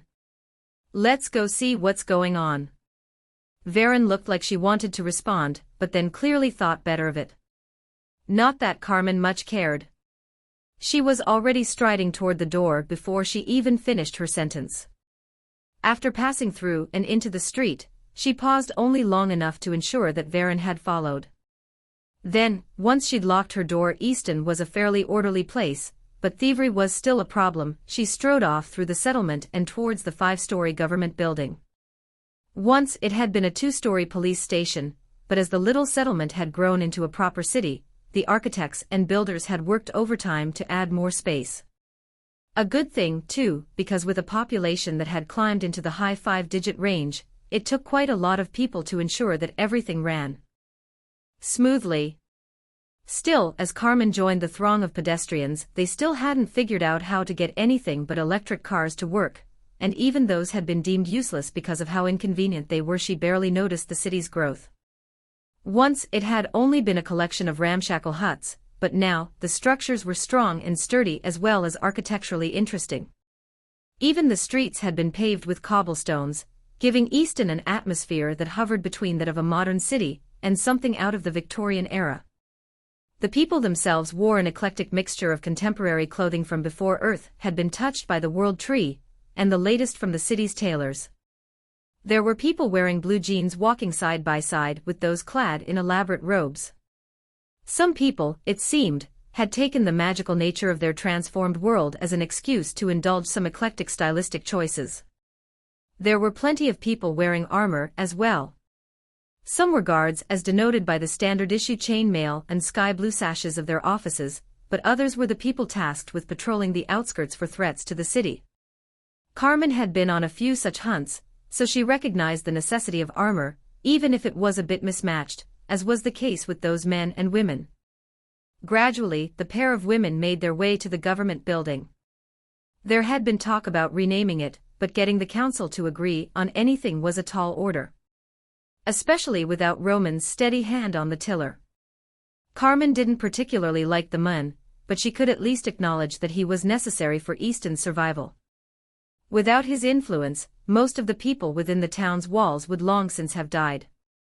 A few times, Carmen's escort tried to make conversation, but she quickly realized that it was a useless endeavor. It wasn't that Carmen was antisocial, quite the contrary, but she was too eager to see her wife to let even idle conversation slow them down. Soon enough, Carmen found herself walking through the government building's familiar front doors. The entire first floor, which had once played host to the entire police force, had been completely remodeled into a grand lobby with the branch of the World Tree standing at its center.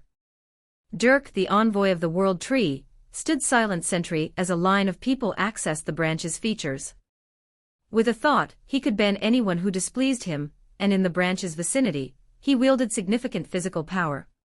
So no one even considered stepping a single toe out of line. Carmen gave him a nod, which he returned. Once, he'd been a fairly timid man, but the power had gone to his head. Now he had cultivated an inflated sense of self-importance. Fortunately, Carmen rarely had reason to rub shoulders with the likes of him, so his faults were easily ignored. After crossing through the lobby, Carmen and her Morningstar-wielding escort approached the stairs that would lead them to the council chambers on the top floor. There she hoped to be reunited with her triumphant wife. Still, even with her excitement distracting her, Carmen couldn't help but be mildly distracted by the questions circling her mind. But she didn't have to suffer for much longer before, at last, they reached the pair of carved, wooden double doors that would lead to the chambers. Surprisingly, the woman didn't hesitate before pushing them open and stepping inside. Carmen followed. "Carmen," said Roman, pushing himself to his feet. He'd been sitting at the head of a polished oak table, so he was still more than a dozen feet away. "Sit. There's much we need to discuss." "Why are you talking like that?" she asked, noting his formal tone as she looked from one face to another. All the normal culprits were there, and they all wore forlorn expressions. There were two newcomers there, though. One was a short, slender man with a pair of short swords strapped to his back, while the other was the stoic, matronly Varen who'd brought her to the council chambers. For a moment, Carmen was confused until she saw something familiar leaning against the table. That's when it hit her. What happened? She had crafted the spear of the dragon lancer herself, and while she had created even more powerful weapons since, it held a special place in her heart. because it had been a gift meant to keep her wife safe. If it was here, then... Oh God! She sank to her knees, already having come to the only logical conclusion. Alyssa was gone. She was dead. Suddenly, Roman was by her side, his hand on her back. "I'm sorry," he said. I tried to save her." "How?" she managed, looking up at him with tearful eyes.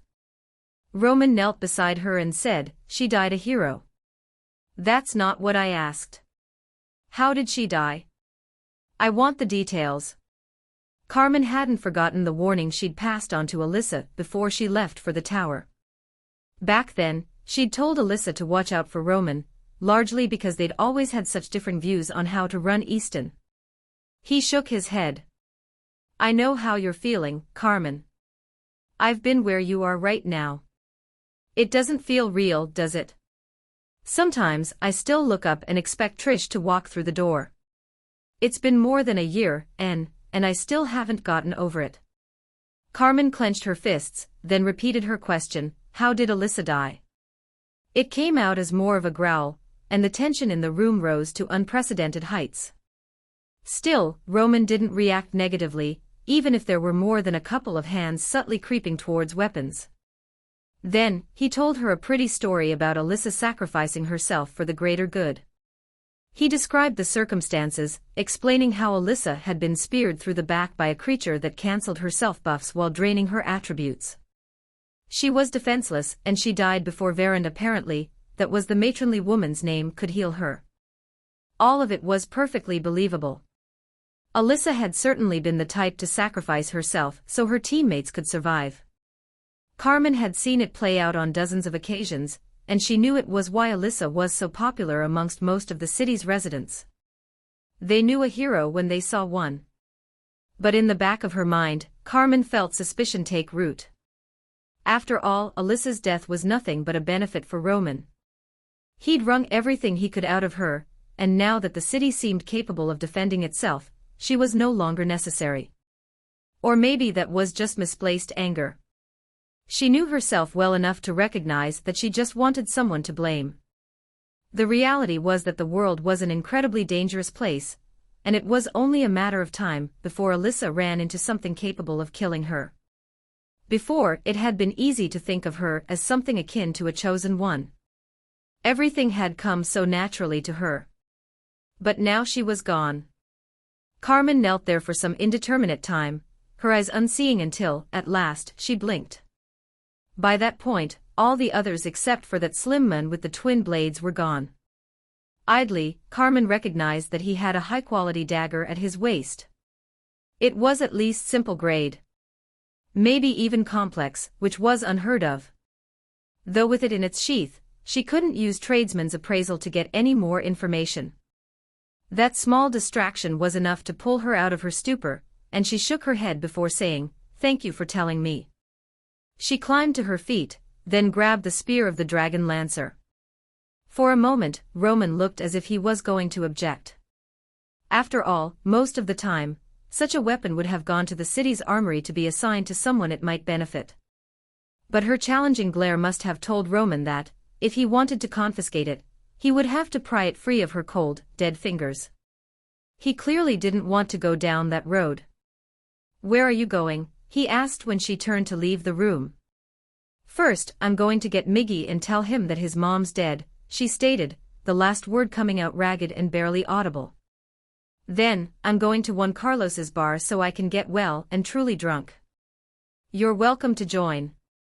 The funeral arrangements are. "I'll take care of it," Carmen stated. "And I'll let you know where to show up." "She always considered you a friend." "I did too." Then, without another word, Carmen turned and left the room, trying to figure out how she was going to tell Miguel the news. A drizzle fell from the gray sky, accompanied by a fine mist that dampened the entire island. It was the sort of lazy rain that wasn't quite enough to drive one inside for the day, but too heavy to completely ignore. For Elijah, though, it was little different from any other day. He'd long since grown accustomed to much harsher elements, so as he tended his garden, he barely noticed the inclement weather. A little more than a week had passed since his successful defense of the island, and he'd spent much of that time in well-earned relaxation. As much as he longed to explore the world and find civilization, the previous few months had certainly taken their toll. He needed to decompress, and there was no better way to do that than to lose himself in the task of nurturing his increasingly impressive garden. There was something almost meditative about walking among the bushes, flaring nature's bounty as he went.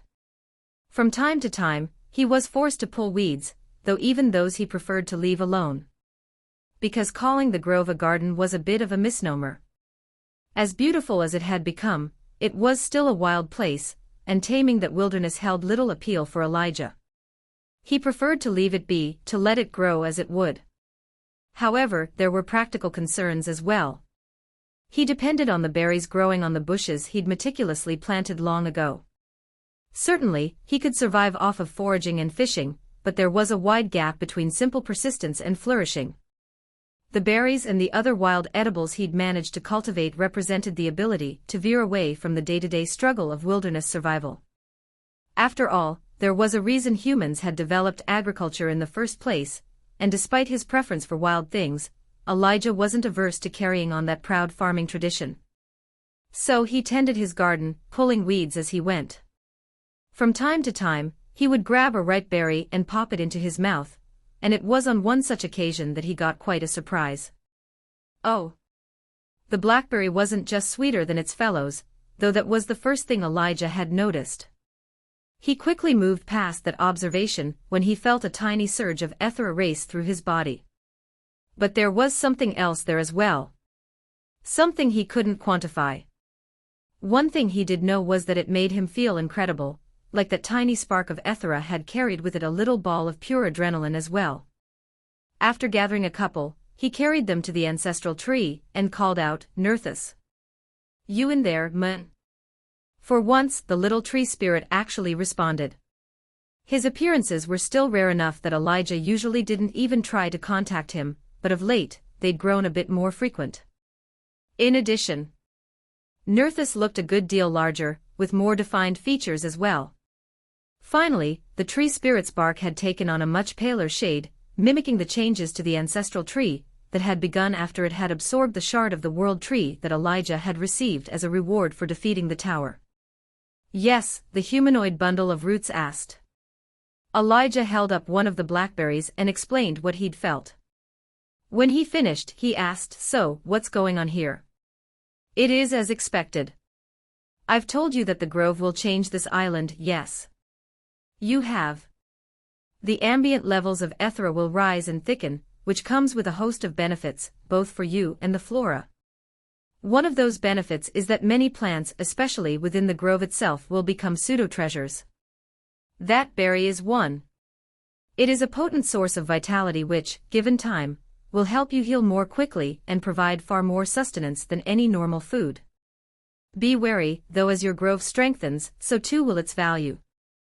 Right now, it is fairly unremarkable in the grand scheme of the universe.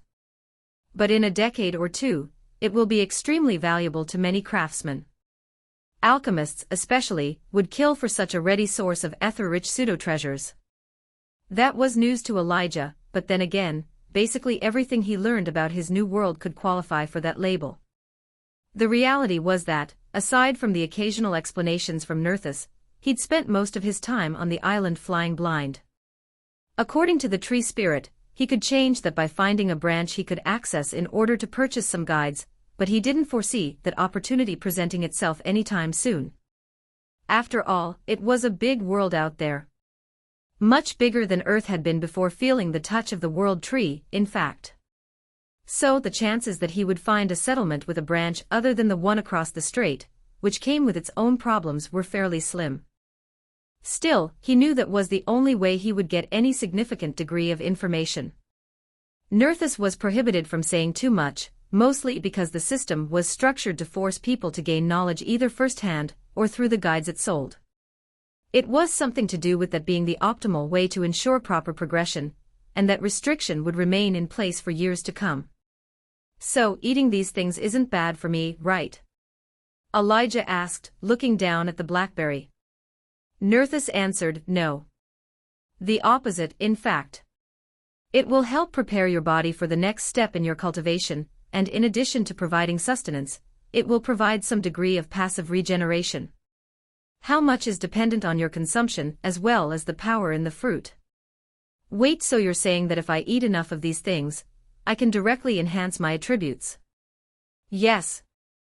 If you were a cook, you could create meals that would get even more out of those ingredients, Nerthus explained. A truly skilled chef can do even more, and with a wide variety of ingredients that augment attributes other than regeneration.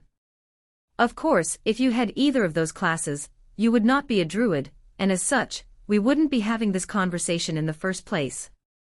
But if I found someone who had a class like that, then your little grove would be even more valuable, Nerthus said. The same would be true for an alchemist. However, I do warn you to be wary of any of those you might find. Many of them veer into devourer territory. After that, Nerthus reached the limit of the information he could pass on, and soon retreated into his tree, leaving Elijah alone once again. He returned to his gardening, but he didn't get much done before he felt something interesting. Ever since the ancestral tree had absorbed the shard of the world tree, the grove had grown past the confines of the island. The boundaries had yet to reach more than a few dozen feet into the ocean, but Elijah hoped that it would soon encompass the tower, obviating the need for him to reconquer it sometime in the future. Nerthus claimed that would be the case, but Elijah was impatient for the tree spirit's prediction to come true. In any case, the expansion of his domain brought with it an awareness of the sea surrounding his island. Most of it was unremarkable, just rock, silt, and various forms of sea life. However, the domain had just grown to encompass the mouth of an underwater cave that, according to his awareness, extended well below the seabed. Elijah had been cave diving quite a few times in his life. Sometimes it had been for work, but he'd also done it for fun as well. There was definitely something incredibly engaging about the act of exploration, especially when it was in a location few, if any, others had ever experienced. So the moment his locus had touched the cave more of a tunnel, really he'd felt a deep sense of longing. Partially, it was for a simpler time when he might have gone diving with friends. But it was also a call to adventure. For better or worse, his time in the tower, though deadly and exhausting, had awakened something inside of him. He wanted to explore new things. He needed to experience everything his new, magical world had to offer. And though he'd been putting off heading to the mainland for good reasons, too, he didn't think there was any issue with seeing a new facet of his island.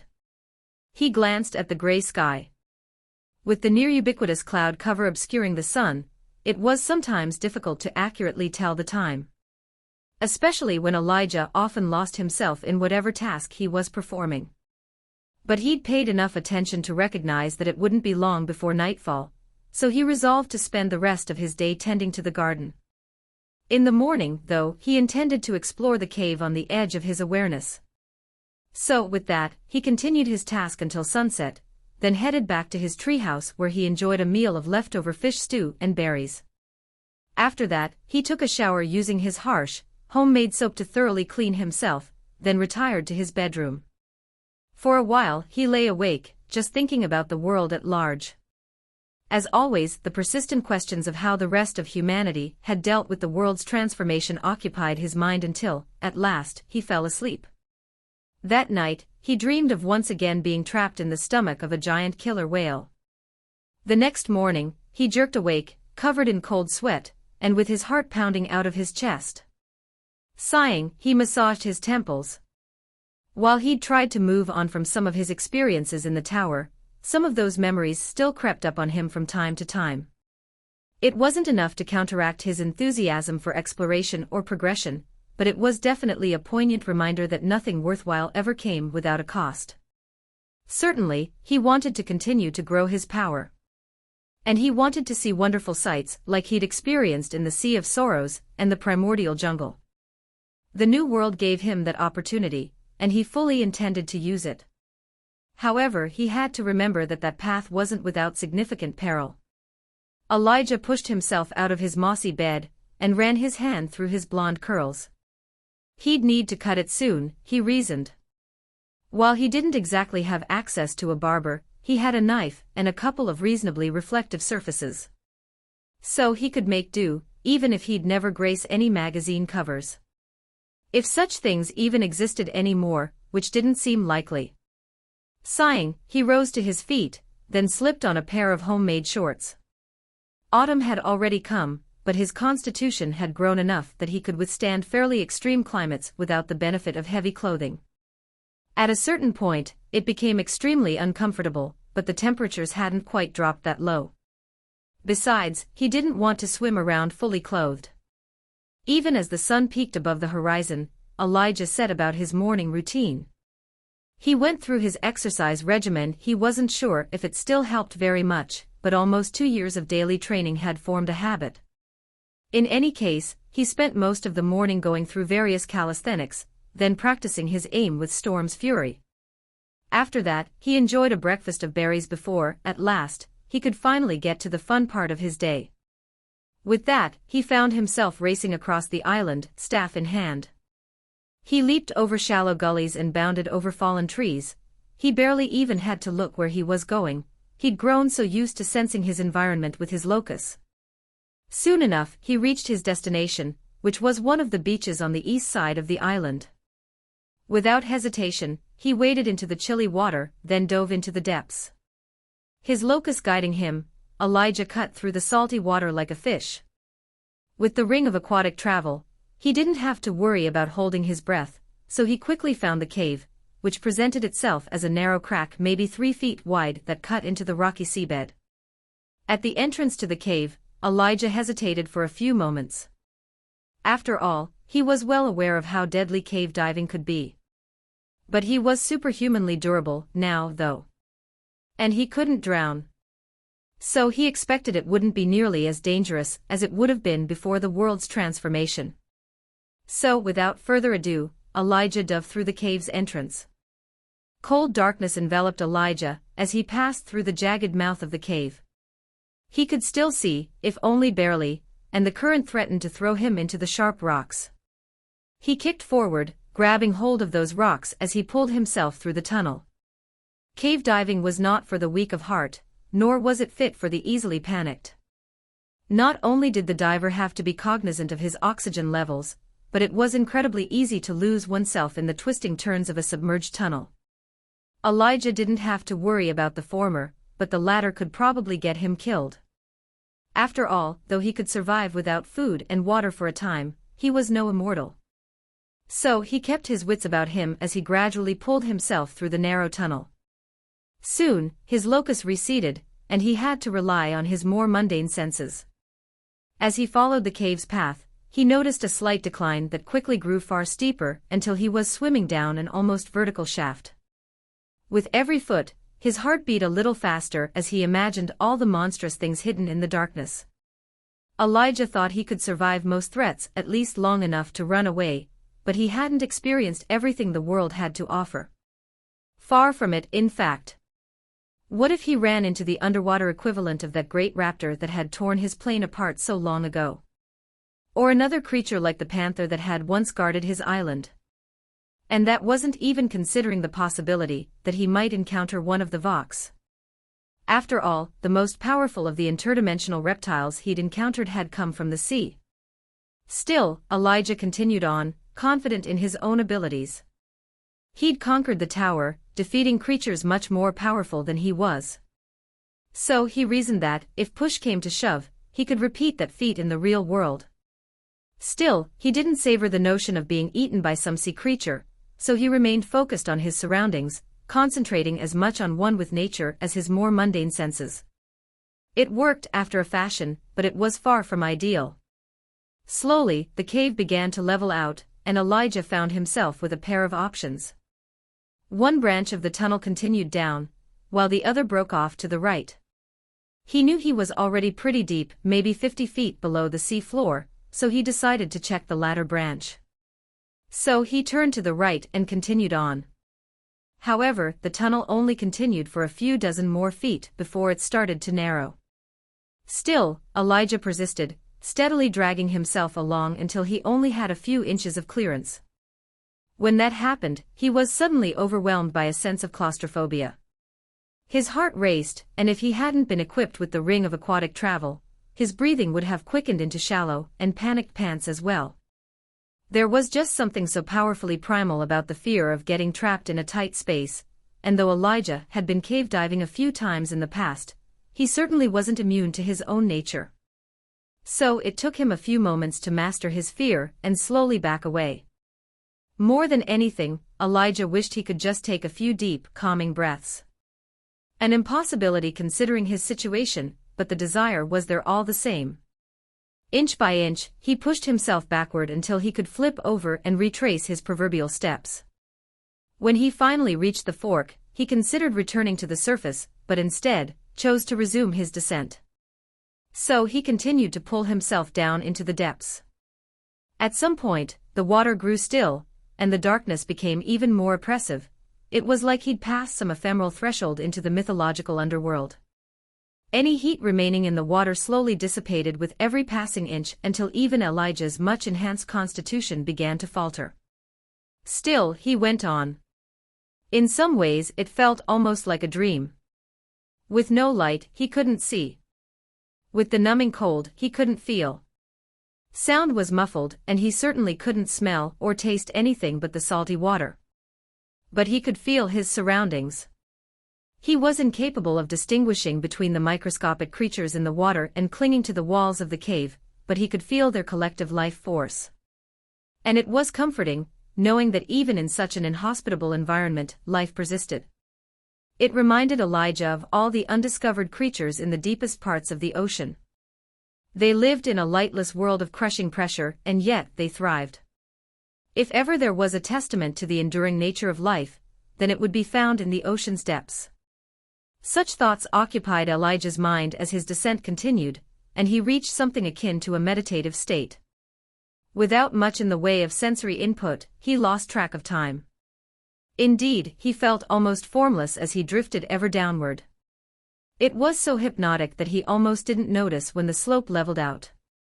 However, he couldn't help but see the subtle green glow hovering in the distance. Elijah dragged himself forward, and the illumination loomed larger with every passing moment until it suffused everything. Then, he realized the source. Tiny crystals, no bigger than a thumbnail, lined the submerged tunnel. Elijah slowed to a stop, reached out, and ran a finger across the surface of one crystal. It felt like warm glass. For a while, Elijah just floated there, drifting back and forth in the subtle current as he beheld the phenomena. He was well acquainted with bioluminescence, but these crystals were unlike anything he'd ever seen. And the subtle aura of Ethera they emitted told him that they were magical in nature. As if there was ever any doubt. One glance and he'd known.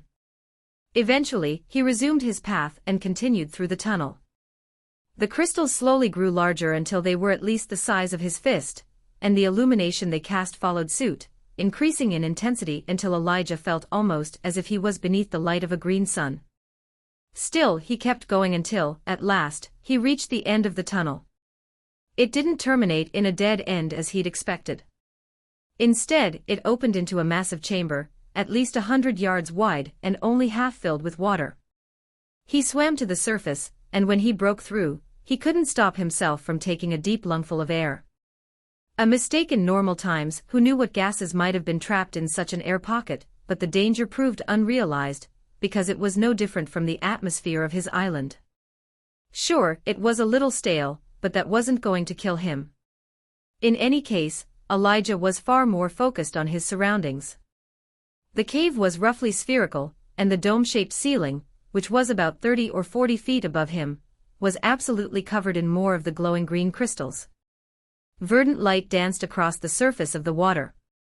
To call it beautiful would have been completely underselling the awe in Elijah's heart. He lay back, letting himself float on the surface as he stared up at the ceiling. The water was still cold enough to be uncomfortable, but he barely felt it.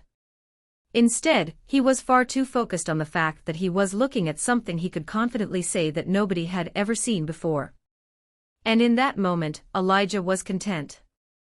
Not just happy, because that was fleeting. Contentment was something else altogether, and though it didn't carry with it the intensity of most other emotions, it ran far deeper. Stress he didn't know he'd been carrying since his adventures within the tower melted away, and thus unburdened, he could truly appreciate the ethereal beauty before him. More, he could see the wondrous nature of his new life for what it was. Sure, he'd been forced to kill, and not just a little. But as he'd felt since the very beginning, that was just part of the circle of life. It felt a bit cliché to think of it in such terms, but there was a reason for the ubiquity of such sentiment. Some things had to die so others could live. It had been true before the world's transformation, and it had become even more so afterwards. The funny thing was that he didn't really feel the weight of his actions, not in any way that was going to affect him. Only a week or so before, he'd killed almost 50 people. By all rights, it had been a massacre. And yet, he didn't feel the least bit guilty for it. Elijah wasn't so naive as to believe that they'd all been terrible people either. Most had probably just been following orders when they'd landed on the island. That didn't matter, though. They'd thrown their lot in with the sort of people who would kidnap and try to kill a sapient being, and for no other reason than to drain her power. That painted them all with the same brush, so when they'd come ashore intending to do the same to his grove, he felt justified in his actions. In fact, he was content in the knowledge that, given the same situation, he would make all the same choices. Admitting that he didn't really mind the killing so long as he felt it was warranted felt good, like he didn't have to lie to himself. He also came to realize something he'd been dancing around for quite some time. When he'd first washed ashore, Elijah had been given a second chance at life. And throughout his time on the island, he'd used that opportunity to steadily claw his way forward. He had survived, and to his own surprise, he'd actually enjoyed most of it. Not the pain. Obviously. But the triumph. The discovery. The magic. The connection to nature he'd gained with his archetype. They all coalesced into one inescapable truth: he liked his new life. And more than anything else, he wanted more. He needed to experience new adventures. He craved that moment of triumph he'd felt after accomplishing what felt like the impossible. After overcoming long odds and defeating fearsome monsters. He wanted to gain more levels to acquire new abilities. He wanted to see what the higher levels of cultivation had to offer. And more than anything, he wanted to see more incredible things. Elijah knew that path wasn't going to be a comfortable one, and he would probably experience plenty of pain along the way. But so long as he survived, he could take it. It'll be worth it, he said to himself, the sound carrying through the cave. The sound bounced off of the crystals, sending green power arcing from one to the other in a wave. It looked fearsome, but Elijah could feel that it wasn't dangerous. So he couldn't help but grin at the sight. And at his personal revelation. Or rather, an admission. For a long time, Elijah simply floated there, a contented smile playing across his face as he beheld the crystal cavern. Every now and then, he'd let out a subdued shout before he watched the green lightning dance across the ceiling.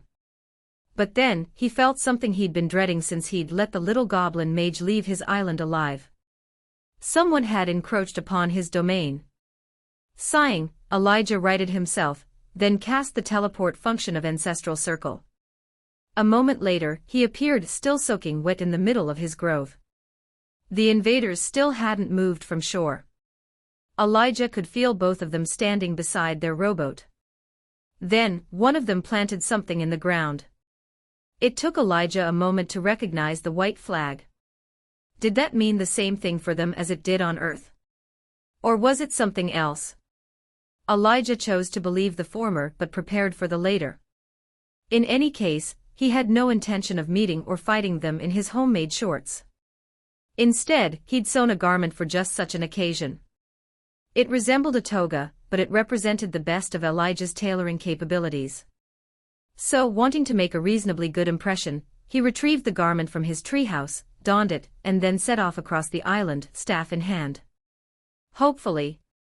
Cold, clammy humidity hung thick in the air as autumn had begun to give way to winter's frigid grip. Still, as Elijah raced across his island, he was largely unaffected, save for the sweat on his brow. Even so, the robes he'd sewn were ill-fitting, and as he went, he had to take great care to keep them from snagging on the dense foliage. As a result, his progress was slower than if he'd been less clothed. Oddly enough, he almost wished he could return to the nudity of his time in the tower. At least then he wouldn't have to worry about it. Instead, he could focus on the task at hand. The two figures who'd arrived on his island still hadn't moved more than a few feet from their little boats, suggesting that they were waiting on him. The white flag supported that notion, though, as he approached, he remained wary of any traps. Sure, he could feel everything through his locus, but he was also fairly ignorant of the world. For all he knew, there were ways around his extrasensory perception. And he had no intention of walking into a trap. Elijah took a few minutes to visually inspect the area, but to his relief, he found nothing out of the ordinary. So, without further delay, he headed toward the beach, stopping a few feet away from the tree line. From there he studied the newcomers with his own two eyes. There were a pair of them, a goblin and a dwarf, but neither looked to be armed. The goblin's skin was pale, with only the barest hint of a green tint. Both of his huge, bat-like ears bore multiple piercings that glittered gold and silver, but his features were a little less exaggerated than the other goblins Elijah had seen. He wore sturdy boots, slacks, and a black vest over a white shirt. In short, he looked strikingly normal, even despite his short stature and obvious goblinhood. The dwarven woman next to him was the exact opposite. With heavy shoulders bulging with muscle, she wore a sleeveless tunic and a plaid kilt whose hem brushed against the rocky beach. More than that, her worn features and leathery skin told a story of hard work. But neither looked like a combatant, though Elijah had to admit that, due to his ignorance, he probably wasn't the best judge of such things. For all he knew, he was looking at the two most dangerous people in the world. He didn't think that was the case, but he really didn't have much basis for that judgment. Elijah took a deep breath, then stepped out from the tree line. The pair flinched at his appearance, but neither of them said anything as he approached. With each step, they grew more frightened until, at last, he was only 10 feet away. He didn't intend to go any closer. "Why are you here?" he demanded, planting the butt of his staff in the ground. "Apologies," said the goblin, wringing his hands. His voice was fairly high-pitched but scratchy. Almost as if he was a preteen, with a sore throat. "But we are emissaries from the Green Mountain Mining Guild." "Is that supposed to mean anything to me?" Elijah asked. "No. Not as such," stated the goblin. "But we have come to apologize." "Oh?" Elijah asked. "Yes. Eason Cabot blatantly flouted our rules when he led his subordinates to this island," the goblin said. "What about when he tried to kidnap and drain a dragon?" Elijah asked. "Was that against your rules too?" What? "You heard me," he said. We knew nothing of this." "Oh, come off it, Ramek," huffed the dwarf. Her voice was gruff, and her tone one of annoyance. "You knew the conniving little bastard was up to something. You might not be known what, but you knew something. Carissa." "What? You ain't convincin' nobody with your little act. Just be straight with 'im like I said." "He'll come around or he won't," she said. Then she turned to face Elijah and said, "I'm Carissa, head o' the miners. Meanin', I'm only second in command to Ramek there. 'Cept he knows if he steps out o' line, I'll straighten, I'm out real quick like." "You will do no such thing," spat the goblin. "I am your superior, and I would appreciate it if you acted as such." Then, as if he'd just remembered Elijah was there, he went even paler than normal. He took a deep breath, then straightened his vest. "Right. As I was saying, the Green Mountain Mining Guild and Ironshore had no knowledge of Cabot's misdeeds. If we had, we would have stopped him." "Would not have done much good," Carissa stated. "He had all the fighters on his side. Wasn't nothin' we could do to stop him. 'Cept Mr. Protector of the Grove over here did us a favor, yeah." "I didn't do anyone any favors," Elijah interjected, finally deigning to speak. "They invaded my island. I reacted. Some reaction, she muttered. Elijah shrugged. I don't like unannounced visitors. Which brings me to why you're here, he said. I seem to recall telling that little goblin mage that I'd kill anybody who set foot on my island. And yet we still live, said Ramek. That could change. He swallowed hard in an exaggerated expression of fear. What do you want? Elijah asked before either of his two visitors could speak again. An understanding, said Carissa. Maybe even an alliance. At that, Elijah wanted to laugh out loud. His only real contact with the settlement had been the murder of nearly 50 people. To follow that up with diplomacy was more than a little surprising. Still, he kept his face expressionless. And what do you offer? He asked. What do you want? Ramek countered. Nothing, Elijah said. And he meant it. The island could provide everything he needed. Certainly, he intended to expand his horizons sometime in the near future, but they didn't need to know that. The less the people of Ironshore knew about his island, the better, at least as far as he was concerned. But then again, if they'd come to him, they probably wanted to keep him happy. We needn't be enemies, Ramek said. Elijah shrugged. I'm content with being very distant neighbors. Like I said, I want people to stay away from my island, he responded. That's it. I was fine with things the way they were. I stayed here, you all stayed over there. But then 50 people came to my island hoping to. I don't even know what they intended, but it wasn't good. I like this place the way it is, and I don't want anyone screwing with it. That seems reasonable, Ramek responded. But let me ask you this, do you enjoy wearing rags? I suspect that you could use many things that we take for granted. That's what I'm offering. Clothing. Equipment. Soap. I make my own soap. What? Really? I mean, never mind that, Ramek went on. I don't. Carissa interrupted, asking, you're a human, ain't you? A native, right? I am. We can give you access to our branch. Should be at least as advanced as any on the planet, she said. Elijah didn't immediately respond. That was the one thing he really wanted more than anything else, largely so he could cure some of his ignorance. However, he could also admit that he wouldn't mind seeing what goods they had to offer. Perhaps some spices. Maybe something with caffeine. He definitely missed coffee. Or perhaps he could obtain some proper clothing. It was an attractive offer, but there was one thing that neither Ramek nor Carissa had mentioned. And what do you want from me? Mutual defense, Ramek said. You killed most of our fighters. We still have enough for basic defense, but if any truly powerful enemies attack, we will be vulnerable. I've sent for reinforcements, but those cost quite a bit of Ethereum, and I'll be honest, the coffers aren't precisely overflowing of late. At that, he directed a pointed glare at Carissa.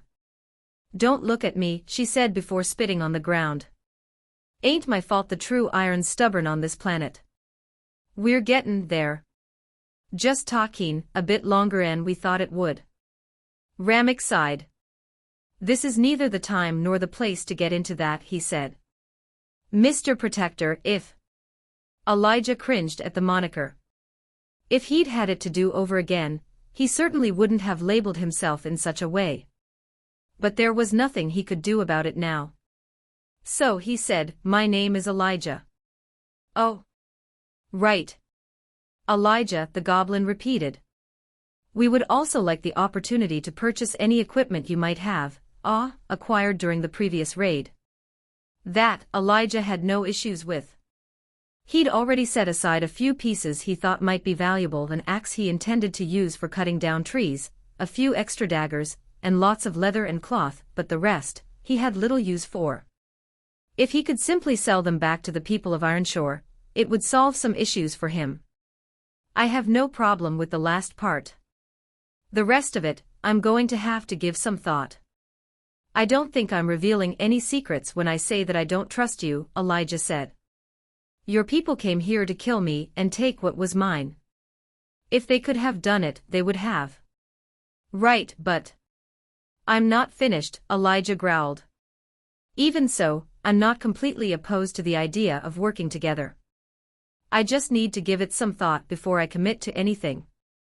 In the meantime, I would ask that you get back in your boat and return to our shore. I will bring the equipment across once I've made my decision. For a moment, the goblin looked like he was going to say something else. However, Carissa beat him to it, saying, "Sounds fair enough." Elijah just nodded, then turned around and retreated into the trees. He didn't stop, either. Instead, he just kept going, never turning back. However, he did keep tabs on his visitors, who resorted to arguing the moment he was out of earshot. That wasn't surprising, they seemed keen enough on bickering. But then they boarded their little rowboat, and soon enough, they were on their way back to our shore. Elijah lost track of them when they passed out of his locus. When he got back to the grove, he went straight to the ancestral tree, and called for Nerthus. The little tree spirit had grown more active with every passing day, so he responded in only a few seconds. Yes? Elijah wasted no time before telling him what had happened. When he'd finished, which didn't take long, he asked, "So, any advice?" "I was thinking that it wouldn't hurt to sell the weapons back at least. You need to access the branch. Whatever concessions you must make, that should be the goal." "Is it really that important?" "It is. As I've said before, I am restricted in what information I can pass on. That is by design. On integrated worlds, the rules are much more flexible, but here, the origin of any knowledge must be the world tree." "Why?" 3 reasons. The first is that the system is infallible. As such, any information it provides is guaranteed to be true. The same cannot be said for what might be passed on by visitors such as those goblins or gnomes. It is not difficult to manipulate people with bad information. Elijah nodded. That much was true. Before the world had been transformed, humanity had been plagued by misinformation. Bad actors the world over had spent trillions of dollars in an effort to manipulate the populace via incomplete, or outright false information.